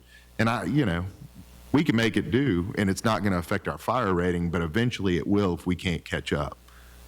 So, but yes, to answer your question in a long, long form, yes, we can make do, but we're going to have to address it sooner rather than later. Thank you, sir. Thank you, Mr. Marsh. Mr. Nail, anything for the fire department? Gentlemen, anything? And I have none. Thank you, Chief. Appreciate it. Mr. Weaver's not here. Can I go to the legal department, Diana?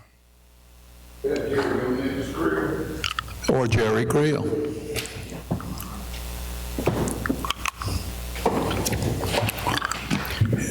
Any questions or comments for Mr. Creel? We'll start at the high end of the table here. Mr. Shoemaker? Nothing. Mr. Glavin, anything? I think we went over this. You've looked at your fees. All our fees are kind of in line with the other municipalities around us as far as permits and different fees that we charge. One thing that perhaps we need to focus on is code violations. I know Mr. Creel, sitting up here to my left, said people that are in violation multiple times, perhaps we'd look at that escalates a little bit more. I don't know how much that would create, but can you just touch on that? If I recall, when we talked about it a few weeks ago, yeah, I think your response was all of our fees, permits are kind of in line. That's And correct. it doesn't merit any kind of adjustments, but perhaps maybe the code enforcement area would be one to zero in on. Okay. Really, that's going to be more of a legal issue as to whether or not we can do that. I will tell you this, that our ordinance does allow us right now, and we do exercise this sometimes, that if we have someone that starts a job without a permit, if they do it a second time, we can double the permit fee, we can increase. So we do have a escalating permit fee scale where we can increase it over there. As far as what we can do with the repeat offenders, the frequent flyers, those kind of people, I would defer to Peter on that about what legally we can do, but certainly I would be in favor of that. Okay. Because we do have a lot of people that, My recommendation would be, let's take a look at that and incorporate that in our budget if it merits it. Thank you, Mr. Glavin. Mr. Creel, anything? Yeah, so. The other Mr. Creel? Well, I was going to follow up with that as well, but yeah, that's definitely something, especially with as far as we're also behind on collections in the excess of 300,000, and I know I keep laboring on that, but I think some of these fees go back to 1996, if I'm not mistaken, so there's, yeah, it'd be nice, you're right, yeah, I thought we did, it was to the county, but again, it's in state law, but the other thing is, I noticed on the front sheet here, you're according to this, 6 positions down, it says you're going from 44 to 38. yes. Is that the visitor center only, or is that?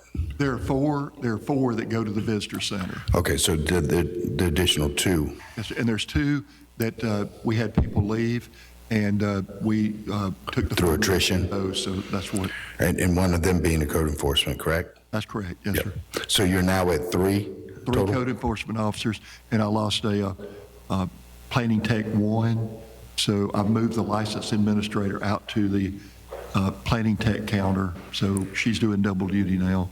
Okay. And that's all I have. Thank you, Mr. Creel. Anything, Mr. Nail? I don't have any. Anything, Mr. Marshall? Anything, Mr. Gray? No. You sure? All right. Okay. The other Mr. Creel has a question. Real Mr. quick, Creel. Rose. And I know we keep talking about generating revenue. As far as opportunity, do we currently have someone throughout your department that is vigorously looking for business? For example, the elephant in the room, Trader Joe's. Have we reached out to entities such as that to see if they'd be interested in coming, whether it be at Will Market Exit, where we have a vast amount of opportunity there, especially with all the expansion of Shriners and with the roundabout and the upgrades they did to the exit. However, there is some vacant property at the Tommy Monroe area off of Cedar Lake as well that are we enticing businesses? And I'm not talking about the Dollar Trees or the Family Dollars. I'm talking about the higher end. You got in excess of 300 households that's coming to Councilman Glavin's area right there. That Tommy Monroe area should be marketed just based on the amount of influx of housing that's coming around there. Okay. A big part of what I do, in addition to these other things, I work with the property owner who is working with the franchises to come in to help court those people here. Now, have we specifically talked to Trader Joe's? I haven't, but I do work with Walt Harbor, who owns that property at the corner of Wool Market Road and Shriners Boulevard. Okay, so we just deal with the property owner. We don't necessarily reach out to entities or businesses to attract them to the. We do reach out. Let me give you an example. Hotels, for example. I have a relationship with all of the Patels, the different Patels that actually have franchise rights with Hilton Garden. I don't call the Hilton Garden a hierarchy. I will call each of those people, I will deal with each of those people as they work to bring these things here. But we have a good working relationship, and that's the way that development happens down here. Our job here, we set the table for development.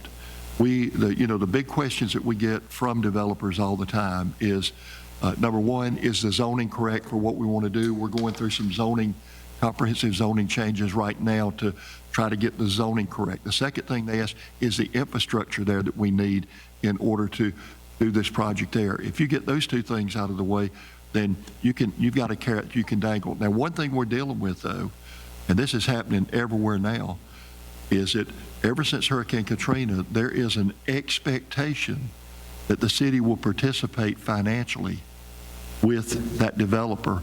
If you indicate you want them to come, well, how willing are you to get us there? What are you willing to do?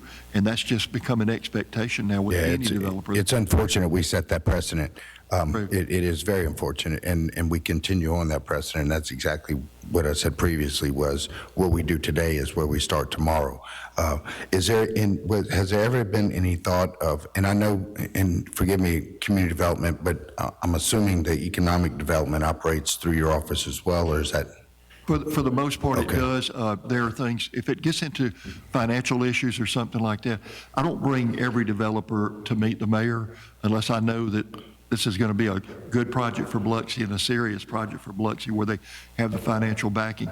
But at some point, I bring those developers to meet with the mayor to talk about what are we willing to do. Now, meets with the council. Have we had any forethought or anything going on to where, for example, you mentioned Patel, those guys and other developers within the city to where we have a focus group to where we bring them in and we throw things at them, for example, Trader Joe's. Would anybody be, and kind of what the mayor just did with his economic development group that he's joined, do we have that type of atmosphere with developers to come in to? I expect that to happen with this new group that we've got coming. But, and we have talked with some of the Patels about creating a hotel group, and they've expressed a willingness to participate in that. Prasad Patel, who is the one who is working on the double hotel to go in on Cedar Lake Road, we did talk with him about creating that group, and he was very willing to participate. Okay, so thank you. That is happening. I just think we need to be more assertive, more aggressive. I mean, we're losing businesses to neighboring cities. I believe there's a neighboring city just picked up another wholesale club. So I think we're losing opportunity, and I know we do a great job working with developers. I just think there's another side of it to where we can work with the industry and the businesses themselves and marry them with the developer rather than waiting on the developer to find the business. So. Yeah, I'd like to follow up on what Councilman Creel is kind of alluding to. I think we got a couple of these legs on the stool in place, and that's the tax abatements and incentives and that sort of thing. And we try to cut through a little red tape from time to time with these developers. And it's good that you've established relationships with some of these industry groups. But I think the piece that is missing in the hospitality industry, we have a sales team, and we go out, first thing we do is prospect. And we develop a list, whether it's Trader Joe's or whomever it is, Rouse's or whatever, and we try to reach out to them. The other way you can develop that prospecting list is to attend a couple of major retail trade shows that specifically kind of invite these entities or companies to us. You're certainly going to have to budget for it if you're going to go attend one of these trade shows. We used to, a long time ago, the Chamber of Commerce put together a booklet of available commercial properties. And it was a good, I mean, this years ago. I don't know if we still have that resource. Actually, the council voted to approve that. We went to a company called Buxton, that gathers that demographic information. We actually went to Fort Worth, and the council voted for us to buy into that, and it developed a list of businesses that Biloxi meets their location criteria. So how do we tap in that, Director? Are we interactively working? Still do. Yes, we still do. I think that was one of the questions I Yes. think you were trying to ask something like that, Mr. Creel, were you not? We still do that, yes. Okay. Mr. Creel's asking how long ago was when we approved that Buxton report? It's Three or been 4 years ago? Years ago. Oh, At 10 least years ago. yeah. It was probably closer to maybe 20 years ago. I think it was before we were here, because I'd heard about it, I I'll think. tell you, it was when General Griffiths was on the council. Okay, That's when that's it a long was. time Before ago. us, it might have been, about 14 years ago. We still had a good roof on public safety back then. But anyway, I digress. We're not trying to get a gotcha moment here. That's not what we're trying to do. We're just trying to brainstorm with Team Biloxi. We're all a team. Again, the departments do a phenomenal job. I can't say that enough. Can we do better? Yeah, we can do better. And when we got fresh eyes to look at some things, it kind of highlights some things that maybe we walked past and we just didn't see it clearly, and that's what this process, is for. So maybe those are some things we can revisit and try to bring up to the top and try to use more or maybe even update. Yeah, and I'm not necessarily. And that's my comment. Yeah, So- not necessarily do better, just do different. It's kind of back when I was in sales, and what you do is you take a different route home, and instead of taking the same route, all of a sudden muscle memory takes in, and you don't notice things. You take a different route home, then all of a sudden it's new, and something may strike your attention. And I think you guys do a great job, and I appreciate the efforts and all the things. It's just that I think we need to think outside the box and do maybe something different and try to get different results. I can tell you that every economic indicator that we look to, all of those numbers are up, all of them. Whether it's the gaming or the sales taxes or those type of things, the construction valuation, we're ahead of where we were last year at this time, and that's new construction coming in. We're tied for the best flood rating in the state. We're got one of the best building department ratings in the state, just like the fire department that works to decrease insurance. So everything that we're doing. One of the challenges, though, is not having a city arborist and not having a historic administrator, and me having to serve those as well takes away time that I could spend doing these other things that you're talking about, because we have great working relationships with developers. So anyway. So that Buxton report, it would highlight certain companies? It does. Specifically? It had very detailed information in it. It tells us who the name of the company is, where their headquarters is located, the contact information, what size units that they look for. In other words, how many square feet do they typically look for, and whether or not they're expanding into this area now. And there's more than one company that does that besides Buxton. Understood. But one of the things that they point out to you is where you're losing money. They call it leakage. And they accumulate all of this information from the credit bureaus. So what they do is they put this information together, and they can tell a city what people are having in Biloxi are having to go to the Iberville or Gulfport or Ocean Springs to buy that they're not buying here, even down to a level of magazine subscriptions. Director, can I charge you in a few months? I know we're in this budget process and everything, but possibly holding a workshop with the council and specifically giving us an overview when you look at that data and maybe give us a Buxton report? Absolutely. As it currently exists. I would love for that to be done in a few months. I'll tell you this too, and not necessarily the Buxton people, but if y'all wanted me to, they are very willing to come here and talk to the council about it. That's what they did the last time. Yeah. They came in and actually gave workshops on it to the. Set it up for us. I'd love that. That'd be great. Thank you, Director. So would we have to hire somebody new to come in and help do that? I mean, you're stretched thin. You can't do everything. If the city council wanted to totally focus on that, we might need at least some administrative assistant help to deal with that. I'd be willing to take it from the lobbyists and give to them. At least we'll get more money coming in. Okay. All right, thank you. Thank you.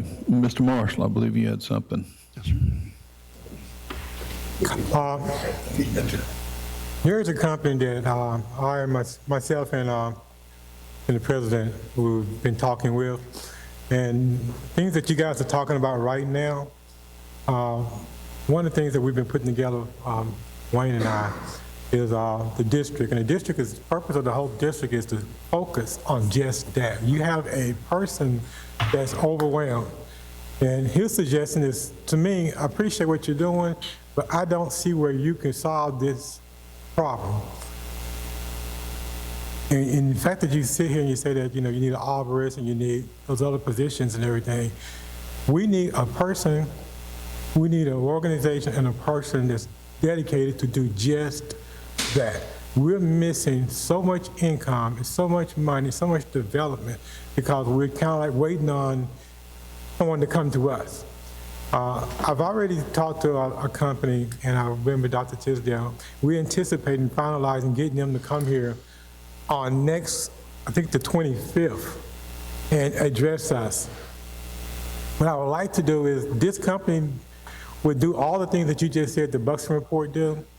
They'll find out where our problems are, where our shortcomings are, what we need to do, how do we address the issues. They put together a comprehensive economic development plan and shows us exactly how to go out and recruit businesses. They are a real estate company, real estate development company, and their purpose is just recruiting businesses for municipalities.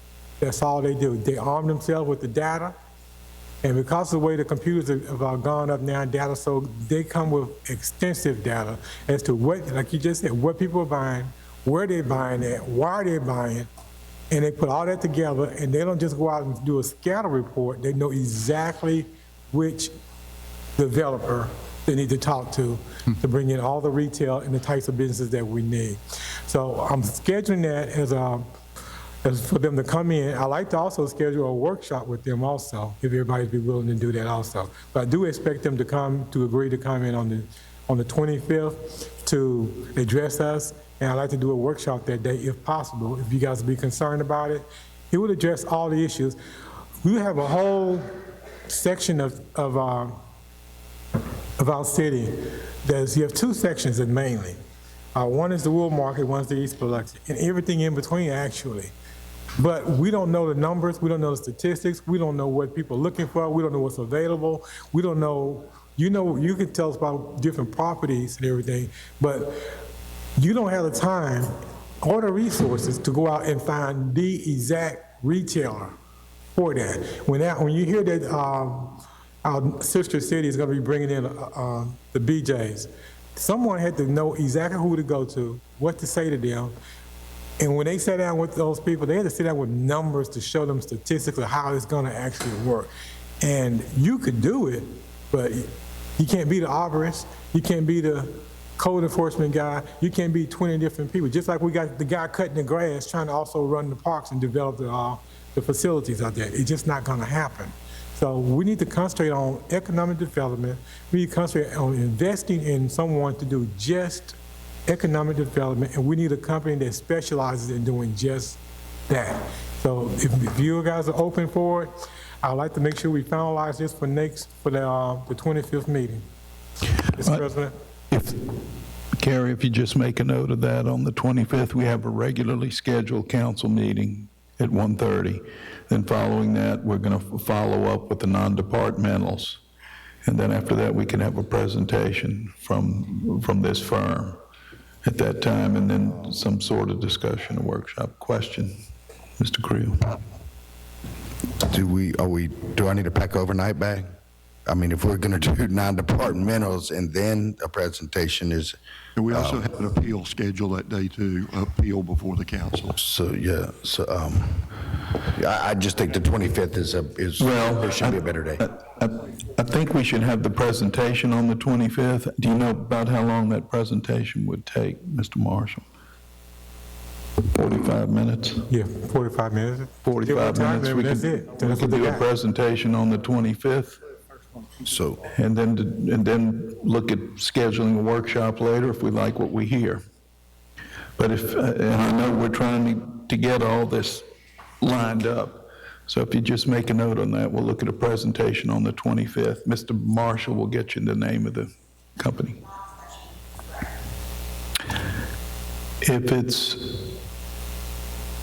Okay, what time's our regular meeting? Our regular meeting's at 1:30. So can we do a special meeting? Can we do it earlier, 12:30 maybe? I can't do 12:30. Okay, you can't do it in the morning, okay. Let's look at the 25th. We'll talk about whether it needs to be a special meeting or not. We're gonna have, well, probably, yeah, a special meeting. Just put it as a special meeting. And it will follow after the workshop, which follows after the council meeting. So yes, pack an overnight bag. Okay. All right, thank you.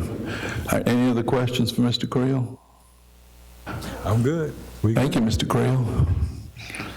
All right, Mr. Weaver, who's next? We'll go with Public Works. Public Works. Hi. Oh, tell us your name again, I'm sorry. Brianne, but y'all can call me Bree. Brianne, Bree. Okay, questions for Bree? Mr. Shoemaker, any questions? Mr. Glavin, anything? Not at this time. Mr. Creel? Thank you for the getting out there and fixing the rocks. I just got a message saying that Pops Ferry Road's being addressed now, so thank you for whoever's responsible for that. Thank you, Mr. Creel. I have no questions. I have no questions. Mr. Marshall's not in the room. Mr. Gray? You do? Okay, now, Mr. Glavin, you have a question? No, you're done. Okay, well, not just yet. Mr. Creel has a question. Yeah, just real quick, I know we had talked about the bridge tenders going to ports. Is that reflected in the budget? That's already reflected out of yours into ports, correct? Yes. All right, thank you. Thank you, Bree. Wonderful job. You answered every question. We'll go to engineering now. Thank you. All right. Mr. Shoemaker, questions on engineering? Mr. Glavin? No questions. No questions. I have no questions. Mr. Nail? No questions. Mr. Gray? Okay. We'll 2-0. Water and sewer now. There you go. Water and sewer. Good question. Can she do all the departments in the future? All right. Any questions about the water and sewer division? Mr. Shoemaker, Mr. Glavin, anything?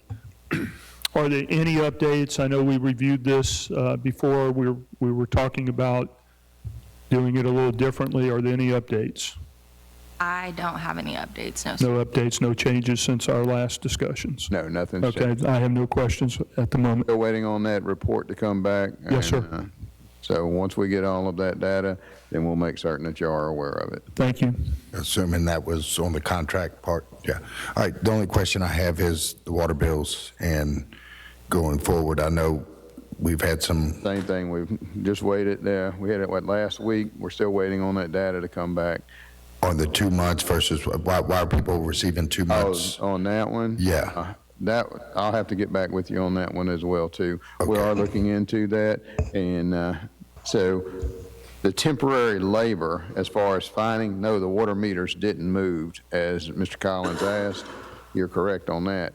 But the individuals that were looking for the water meters were different temporary laborers.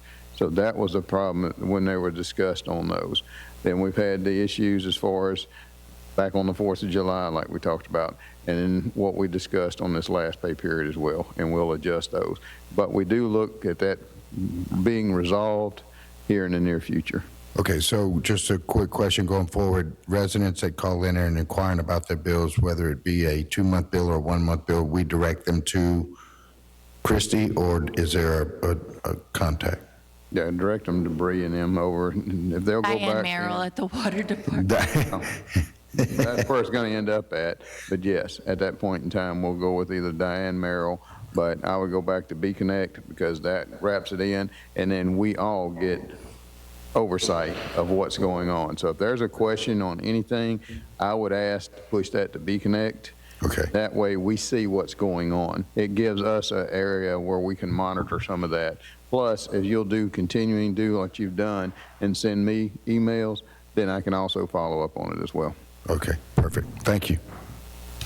I have no question. You said at some point we'll be informed on looking at the water and sewer division. Right now, everybody's going over contracts and things like that, looking at that. Thank you. Mr. Nail, anything? Mr. Gray? Okay. Thank you, Bree. Okay. We'll hit the executive since the mayor walked in. Executive, right on cue. Mr. Shoemaker, anything?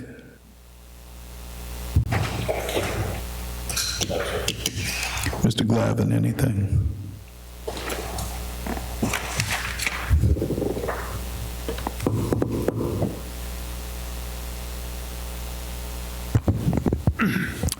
Just going to go ahead and put it on the table.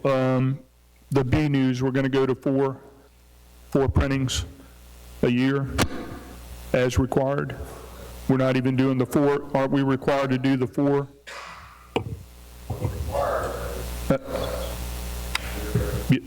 What's required is that we have certain mail-outs that we have to do from engineering, the water and sewer, and also from community development. Under this budget, there is no B News that is in there. Now, we've also discussed with certain councilmen, there are other ways that we can take a look at doing that. We have not had those discussions as of yet. So we want to take a look at those, but this budget does not have anything budgeted towards the B News. As we talked about, I think it's 4 times, Diana, it was still 170,000, I believe, of what 4 times would cost us. So we'll go from there.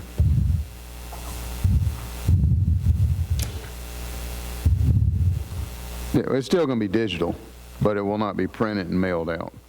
But the mail outs that were required will be mailed out. And that's what I'm trying to clarify. I don't want to get some misinformation that B News is going out 4 times a year when it's not going out at all, but there'll be the required publications that are not B News, but they're the required informational pieces that will be going out to the public. Be printed, okay. All right. While we're still on that topic, Go ahead. if you don't mind. So, Kenny, we also did some research on some of the items that we mail out. We found out that we only have to provide the information.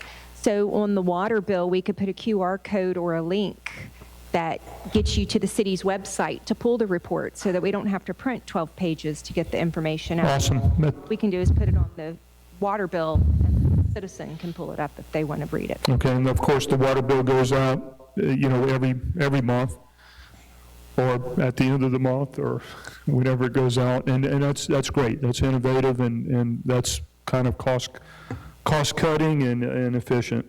I think that's it. That's all I have for the executive. while we're on that topic, I have questions about B News, and I don't know if anybody else has a question or not, but just be sure I understand. We're looking at, if we continued B News as it has been in past years with an issue mailed out every month, that would be about $335,000 a year.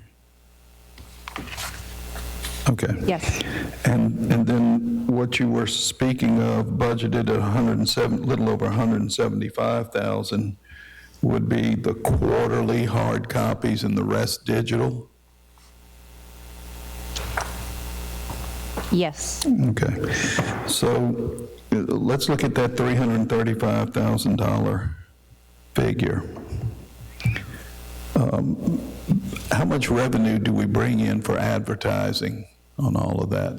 That's We'd budgeted 100,000. 100,000, okay. So if we were to print this, continue printing it as we do monthly, that 335,000 with 100,000 in advertising estimated would lower that cost to 235,000. And Mr. Weaver, it asked me if we're looking at adding it something to point out where we'd find the money. Okay.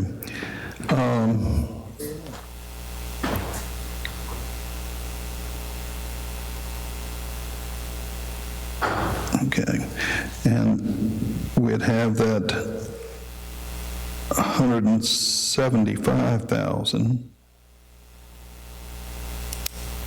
335, okay, 100,000. We'd still budget 175,000 even if it was just printed quarterly, correct? You would still have that expense if we're setting that aside. So what I'm looking at is 335,000 to continue it as we've been doing it, printing it every month. All right, you'd take that 175,000.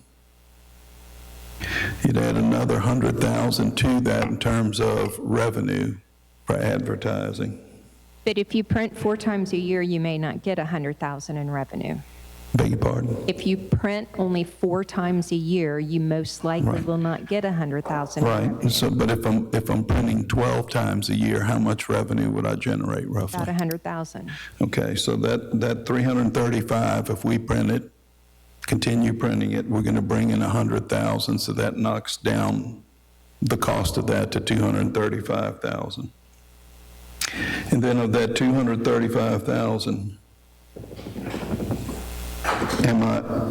and keep me straight on this, that 175,000 wouldn't come into play at all, would it?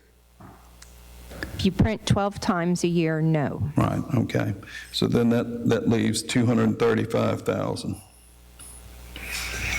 And then where could we find 235,000?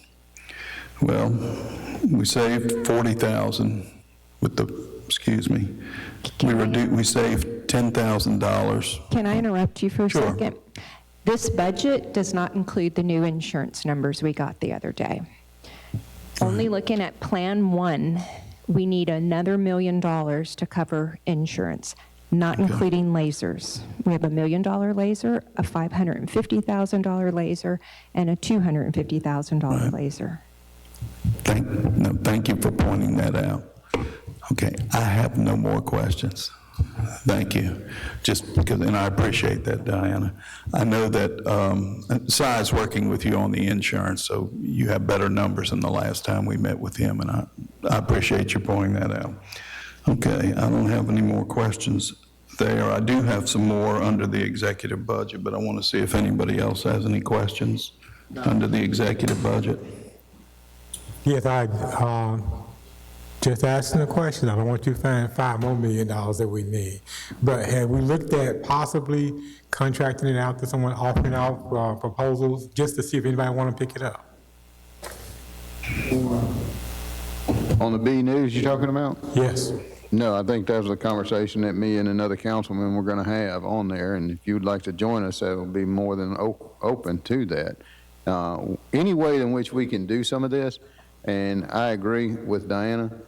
We take a look, we've got insurance coming in, we've got 7 police officers that were reduced, we got 3 firefighters that were reduced, and where does the money go? And that's what we got to take a hard look at. And but if there's any way for us to save anything that we can, is what we want to do. So I'm very open to have that conversation with you. Yeah, I'm good for the conversation because, I see the value in it, and we can do it. Let's just try to do it. I mean, I'm willing to work with anybody that's want to try to do that. I'm willing to work with them. I have a few other, go ahead, Mr. Creel, and then I'll. Just a question, since you brought up the insurance, will we have input on direction of insurance once it comes back? The full council, or right, just? No, we'll be discussing insurance because we've got to come to some consensus on that. Eventually, we have to approve, I think, a contract or 2 or 3 related to all of that. So it's coming to us. Si's going to be keeping Diane informed, but at some point, Si's going to be before us explaining where we are, what it's going to cost us, and if there are any increases, what those increases are. Would that be accurate? And or suggestions? Well, we determine the premiums. He can help guide us in Right. what we're going to have our employees pay, but ultimately that's our decision to make. Exactly, and those are the kinds of things that we'll be voting on. But it'll be before us, and we all have input and discussion. So, any other items under the executive budget? If not, I have a few things. BTV. I don't know if we removed Can somebody speak to us about BTV? I'm not sure exactly what all that involves. And just a note I had, could we reduce that to 20,000? And what would the implications be if we do that? Again, I'm just trying to find a few bucks here and there. Thank you, Cecilia. Sure. BTV is Biloxi Television. So the city of Biloxi, by contracting with Sparklight and AT&T, we have a franchise agreement where we get a government channel. So with that, we created BTV is for any customers that have Sparklight. It's on channel 56. You just turn it on there, you can watch the programming. We do have it with AT&T, but with AT&T, when they moved to DirecTV, we've kind of had some issues trying to find out what channel that's going to be. I've had the contract manager and legal looking into that to find that direction, but it's available in-house for those two. Then we have it online, so anybody can watch it online on our website. We record all of the council meetings, we stream them live. That's where we post them. We post them on our YouTube channel. We post them on BTV. We have a schedule that's in the newsletter every month that says what's going to be on at what time. We have a certain programming block that certain things come on. So you asked what BTV was. So that's what it is. So anything that we do throughout the year, like our Are You Ready program that we film, the State of the City that we film, some of the other programs that we do throughout the city, like Shuckers and Ciders, where we go to the stadium and we do a show there once a month. We interview the communications person and talking about what's going on. All that is put on BTV. We also have Biloxi Cooks. So your question is, could we cut it? I don't have the numbers in front of me, but we've already cut it a lot to where we're pretty much down to 1 to 2 shows that Public Affairs could put together. And by what we have in the budget now, we kept that little bit amount of programming to help get information out, since B-News will not be mailed out anymore. It'll be digital, but again, Public Affairs is going to get it out in different avenues to different people that need it. But that's why we kept the money. But to cut it down anymore, then we would probably only have 1 show. Right, so that, I take that back. It's not just a show, it's anything that we do. So like the State of the City, well, not State of the City, well, yes, State of the City, anything that we do, like Sports Hall of Fame is coming up in later this month. So we're going to go and film it and put the program together. So that comes out of our BTV budget to pay for those as well. okay, and if I understood you correctly, that you're going to be leaning on BTV as much, if not more, if we're no longer mailing out B-News monthly. We'd like to. Correct. A lot of funding's been cut, so Right. a little bit we have left, but we want to use Okay. another avenue. Thank you, and that's why I asked that question. Thank you. Next thing is the executive budget. I'm sorry, Well, she go question? back, keep them calling Yep. back. Cecilia, Cecilia, another question. Sorry, thank you. and you almost got away. All right. On the BTV, is it just open for the administration, or can the council members use it? We can have any programs that on there. I will say, no offense, we don't make it political, we make it informational. Right, but, Information that goes out. So when council meetings, when we had ward meetings that were recorded, those would show on there too as well, yes. okay, so we each give a council report. We sit here and we do it. But let's say that each of the council members decide to go there to the studio and do a council report to get on BTV. Can we do that? Honestly, under this new budget, no, because we don't have the funding. So let's say now I'm just throwing this out here. You know, we were just talking earlier about Mr. You. Glavin. I apologize, Mr. Glavin. Mr. Yu. Mr. Yu. I didn't call you shoemaker. That's okay, I understand. Anyway, my mind, I think a little different. Everybody, don't laugh at me. But let's say that he got 4 teams coming in. And in order to promote his teams coming in, they'll get them on BTV to have the coaches or the sponsors of the team come in and talk in the studio about the game that they're coming to do, the tournament that they're coming through, things like that. That'll help promote that. And that'll help promote the event, things, you know. If you follow through, that may lead to more sponsors like the pizza places up the street, things like that, because they see it happening. But we need to know, instead of shutting things down, I'm trying to say we need to find ways to expand things. So we can expand it to each of the council members. Just using that as an example, I got stuff going on in my community. And I can lead people to BTV, whatever, how's it work? And if it's open, you got 7 content creators right here that got information that needs to go out about our wards, about what's going on, all the positive things. Dr. Tisdale does his newsletter, and I'm quite sure he'll be glad to come into the studio and, at nighttime, when you turn on someone like Dr. Tisdale, when you're trying to go to sleep at night, you turn him on, go right on out. Don't drag me into this conversation. So the way we have the budget right now, we have it budgeted for 2 programs that we can do. And what we would like to keep is to keep our A to Z, which is our weekly show that we do, which we've kind of paused because we thought we weren't going to have it. But so we have our BTV, our A to Z that we do once a week. Any council member can send John and I information at the beginning of the week that we can put into the video that we can talk about. We can put the information out and we can talk about it. You can do that anytime at all. You can even do it for anything, a email that we put out. Just get it to us ahead of time so we can get it out. So we can still do that. As far as the programming and content, so what we have to do is pay a videographer to put it together. We don't have the time and the ability to put the whole program together. Some of them we can. We do some small ones ourselves in-house. But that's what the fee is for. So the more content, the more that we're going to have, the more that we're going to have to pay. Also, BTV, our franchise agreement, does not allow us for any sponsorship. So we can have no sponsorship on any of our shows that we do for BTV. All right, thank you. Asked and answered. Thank you, Cecilia. All right. The next question I have is key impact strategies. That's a consultant, Keith Hurd. That's under the executive budget, correct? Administration. Administrative budget.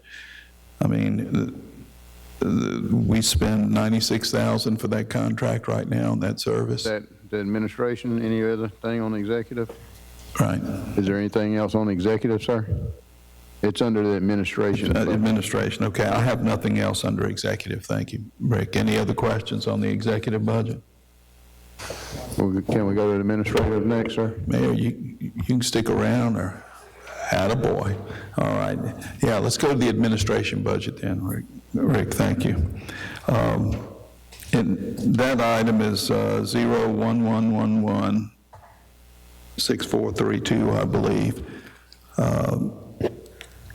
Any thoughts or comments? My thinking is we could save $96,000 right there. That's me. And this issue's come up in the past, and here we are at budget time again. I'd be interested again. We're trying to get some consensus today, if we can, to help nail down the budget. So that's where I am on that issue. Any other comments? Where we on the, Beg your pardon? where we on the key impact? Key impact, that's correct. The consultant. Yeah, I was kind of disappointed he came, sat out here and didn't even address the council whenever he was here. It's a perfect opportunity to do it. I was kind of disappointed in that. I mean, all these other lobbyists that you talk to are getting, Diamond Head got almost $5 million. Diablo got, what, 7? Pascagoula got 5. We got nothing again. So, I mean, I think we need to look at finding another lobbyist. I mean, because we're not getting any money from him to pay for. I mean, $96,000, we can use that somewhere else. That's all I have to say on that. Thank you, Mr. Gray. Mr. Marshall, anything? Yeah, in reference to spending that kind of money, right now we need to be working on bringing revenue here to the city. Economic development is where it needs to be at. Economic development is where we need to be working towards, and we can put that to someone whose job is to help Mr. Creel, alongside Mr. Creel, in order to bring in just local stuff that we can do. Get somebody's boots on the ground, come here, just like any other director, sit here every week and tell us what we got going, how we got going, things that we're doing. But that would be better, to me, be better spent for that kind of funds. I'm not saying take it out the budget. I'm saying put that where we can see, we can actually see the results. Okay. So you're talking about redirecting those funds? Oh, most definitely. Okay, thank you. Mr. Nail? Mr. Nail, anything? None. None. Mr. Creel, anything? Mr. Glavin, anything? I have nothing. Mr. Shoemaker, okay, so we don't know where we are on this. Mr. Mayor? Okay, along the lines, your budget, you're saying you're eliminating lobbyists in the budget. Is that what you're saying? By eliminating that $96,000, you don't need a lobbyist this year? Well, I would think you would be our best lobbyist. Well, I am, but that's beside the point. But do you think we don't, that's what the statement says. Now, specifics, you got some problems with the existing contract, but this statement says we don't need lobbying services. That's what I'm anticipating the message will be. I'm saying we may need a new one. Maybe not doing away with it. That's we need a new different than removing $96,000. Well, I mean, I would say that we keep the amount, but we look at several lobbyists, including our current one, and let them make a pitch on what they can do for us, and then we can go forward from there. If Keith is the best one, then we'd have to make a decision. If we don't like any of them, we'd have to make a decision, but I think that's how we ought to approach this. Let us look at other options, including our current lobbyist, and let's see if we can arrive at a decision. That's my 2 cents. All right, thank you, Mr. 100% Glavin. agreement with you. And like I said, also, we step outside just lobbyists itself. We need to try and, as I said before, we got someone coming on the 25th, look at things like that. We have got to bring in, we can't keep watching good businesses going over to the Iberville and Ocean Springs. We got to have somebody go out there and knock on the doors and bring them in. Thank you. Thank you, Mr. Marshall. Any other comments? Mr. Mayor, you kind of heard the group think here. It was, if you think that we don't need those kinds of services, I'm not saying specifically, but Right. You're fooling yourself if you don't think there's a value in lobbyists. Well, what I'm hearing is that we need to look around and look again at lobbyists, and if we can bring them in here and meet them, discuss what they're going to do, and answer a few questions, maybe that's what we do, is change lobbyists, or we have some sort of combination of lobbyists, and if we can save a few bucks in the process, I'm all for that. But anyway, that's all. Thank you, Mayor, for your input. I appreciate that. Diana, anything else on the the administrative budget? That's the only question I had. No questions on the administration budget. Question? Okay. Next department, Rick, if you want to shoot, I'm thinking legal. Okay. Good afternoon, Mr. Leckage. Thank you. Any questions on the legal department? I have a couple. I'll save them till the end, but nothing. Mr. Shoemaker, Mr. Glavin, anything? Mr. Creel, anything? Mr. Nail, anything? Mr. Marshall, anything? Can you introduce yourself? I'll be honest with you, I don't know who you are, sir. I'm David Lackage. I'm the court administrator for the municipal court. Okay, tell me what all you do. I run the court staff in the business side of court, work underneath Peter Abod. Okay. Thank you. Mr. Gray, anything? Okay. A couple of things, Mr. Leckage. In previous budgets, I recall that we had 2 line items. One was legal general, and the other was legal specific. Do I remember that correctly? I don't recall that. There is a line item, it's called legal, and that deals with the legal services the city has this. We still have both of them, 6405 and 6406. 006, okay. Yeah, give me just a minute. Prosecutors, defenders, special counsel expenses, 6406, and that pertains to our prosecutors, public defenders. Legal general is what Peter Abod and the city uses. Gotcha. Okay. couple of things on those two items. Thanks, Diana. I just remember them as legal specific, but here it's kind of more detailed, prosecutor, defender, special counsel expense. For legal general, we budgeted roughly, for legal general this year, we budgeted roughly almost $625,000. I believe we had a budget amendment. Right, of 2, so that number is really higher. Right, so it's somewhere around 800 or 825 or And whatever. that's for the litigation with the Katrina. Number of issues. So we're looking at 800,000 next year, I think, which seems to be reasonable. And what I always looked at, and for some reason, I don't know where I got legal specific. I might have been listed in a line item in previous years somewhere along the line. That's the prosecutor, defender, special counsel expense. That's going up from 113,000. It's going up roughly 42,000 to 155,000. Again, is that for the anticipated litigation? No, that is due to no longer having a judge on payroll, and we're doing contract. We're having a judge retire in September, and we anticipate hiring another part-time judge. Okay. That would fall under that category. So you remove it from personal services. So they would be under contract. They wouldn't be a salaried employee. So right now we have 3 judges, Yeah, 3 judges. and how many of those are full-time? Well, one of them is Judge Steele, who's retiring Okay, in December, and he is part-time, but he is on salary. gotcha, okay. All right, that clarifies everything I have for the legal department. Mr. Creel, you had a question? Just one question.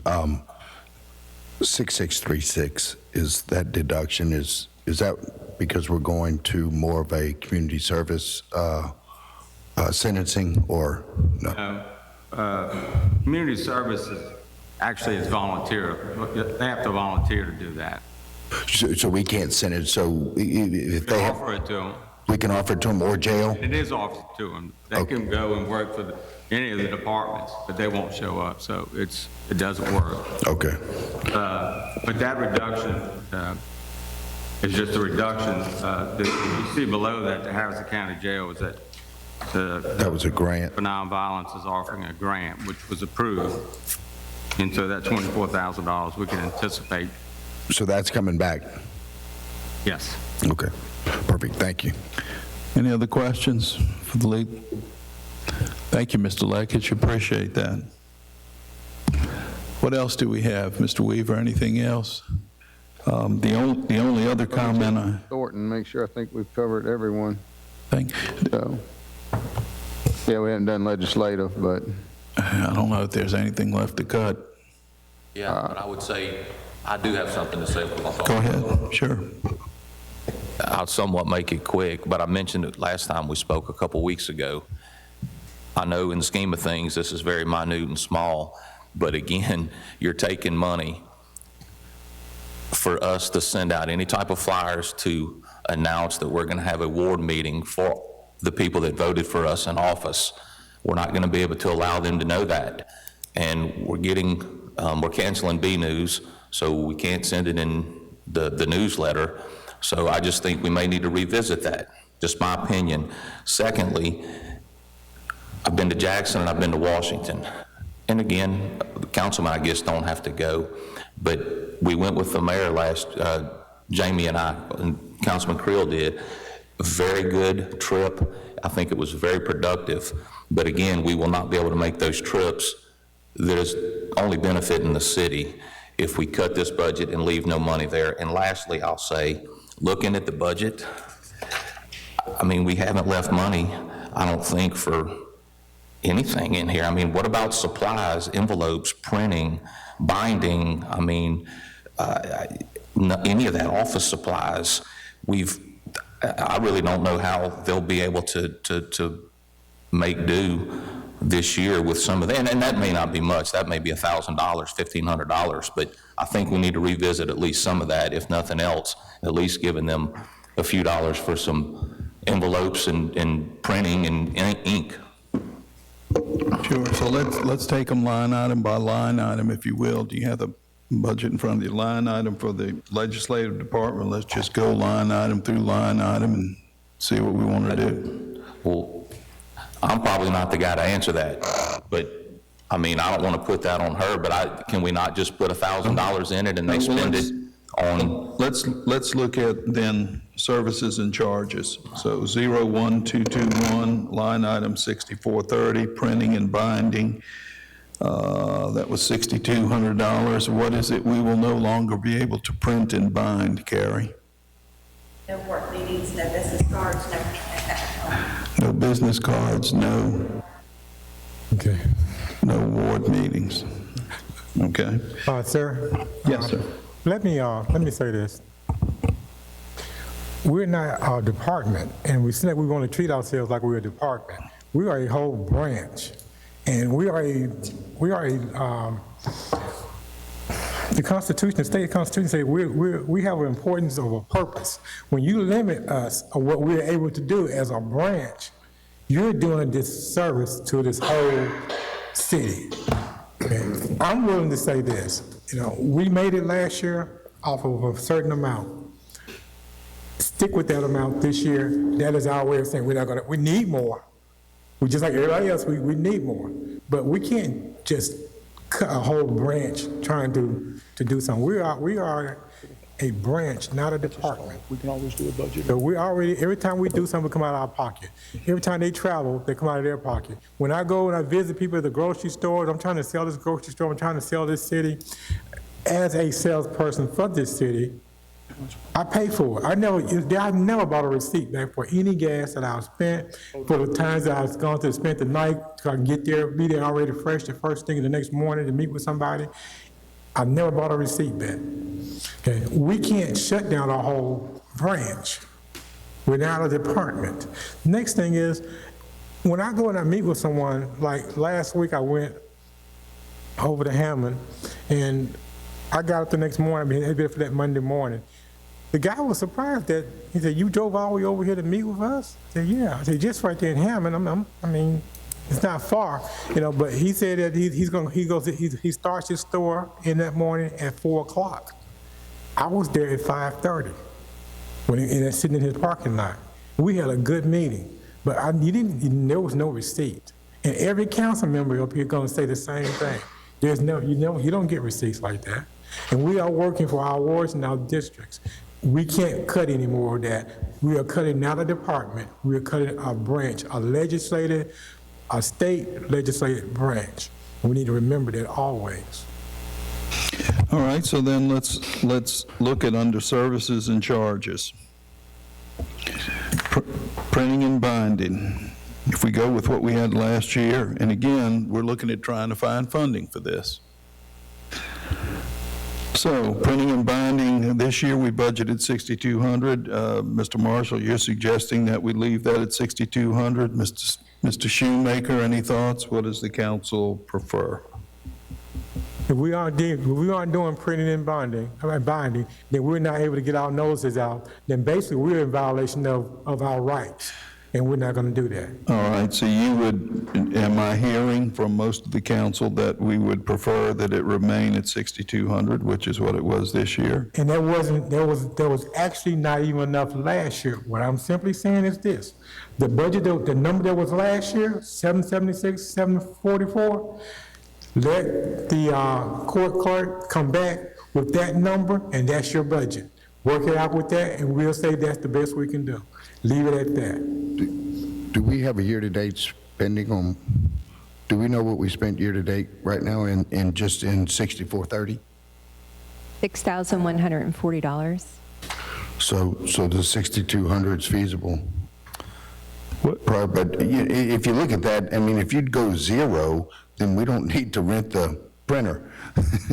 What if we considered this? If we went up $1,000, like Mr. Shoemaker said, and maybe use the water bills when we have ward meetings? Hey, those are going out and sending information. Why couldn't we use that same avenue to advertise our ward meetings. Right, I don't know how much space you have, I don't know how many characters you have, but Change from Cadence to Huntington Bank, and I think we put 3 line items on it for everyone to update their banking information. But can you do that ward specific through the water bill, or does it go citywide? I'm not certain on that. I don't know how the cycles are broken down. I don't know if they're word. I can't answer. That's the difference there is. It's still not a significant cost, if any, to say David Shoemaker for Ward 7 is inviting his constituents on August whatever to his ward meeting. And I think that's a compromise. All of the departments, I understand what you're saying, Mr. Marshall, you have a point, but we've all made these adjustments to try to make this budget work. You know, we said we're going to have a zero-based budget, basically, and that's what we're attempting to do. But you can't shut That's just my 2 cents, gentlemen. Y'all continue to debate it and come up with a consensus. Carrie, a question on line item 6432, which is apparently a grant, GR 202, other professional services. What? That'll be gone after this year. So that'll be gone, so okay. But what about 6216, the 1,700 that we didn't have last year, that's this year? You had it, it was moved from another account and separated out, and that's for the minute books. Minutes. Oh, got it, okay. Okay. What each of the departments done, and what we've asked them to make sure that they're able to function. I've made that for every department, are you able to function? They're all gonna find a way. When it comes around to this, like I said, we are not a department, we are a legislative branch. Okay, we have to function. And when you cut us to the point where we can't function, you have just destroyed the whole purpose of the city government structure that we have. We have to function. All right, so Mr. Marshall, again, and anybody has an opinion, let me know, but printing and binding, you're saying maintain that at $6,200, which is what it was this year, for a start, is that correct? What I'm saying is, we have a budget that was for last year. We have Ms. Carey, she can come back with the exact way of working with that number and tell her this is what she has to have, this is what she has to do, and work with that number to the penny. And then let that be that. That's our budget. Carrie, That's the same as last year. Can you do that? Look at this budget, legislation, what Mr. Marshall is saying. Look and tell us what you need to reasonably meet these concerns, notifying people, printing and binding, postage or whatever. And I know that we'll be setting the agenda Thursday morning at about 10:30 or 10:45, somewhere in there.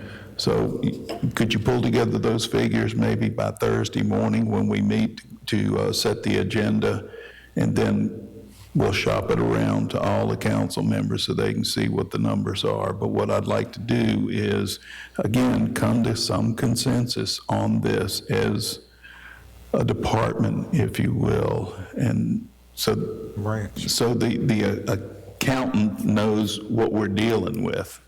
In all of this, I've been cognizant of whatever we're going to add, where we're going to pull the money. And the best I've been able to do is tuition for the police and save $10,000 there, and even that's iffy because we don't know how many people are going to want to take courses. That varies from year to year.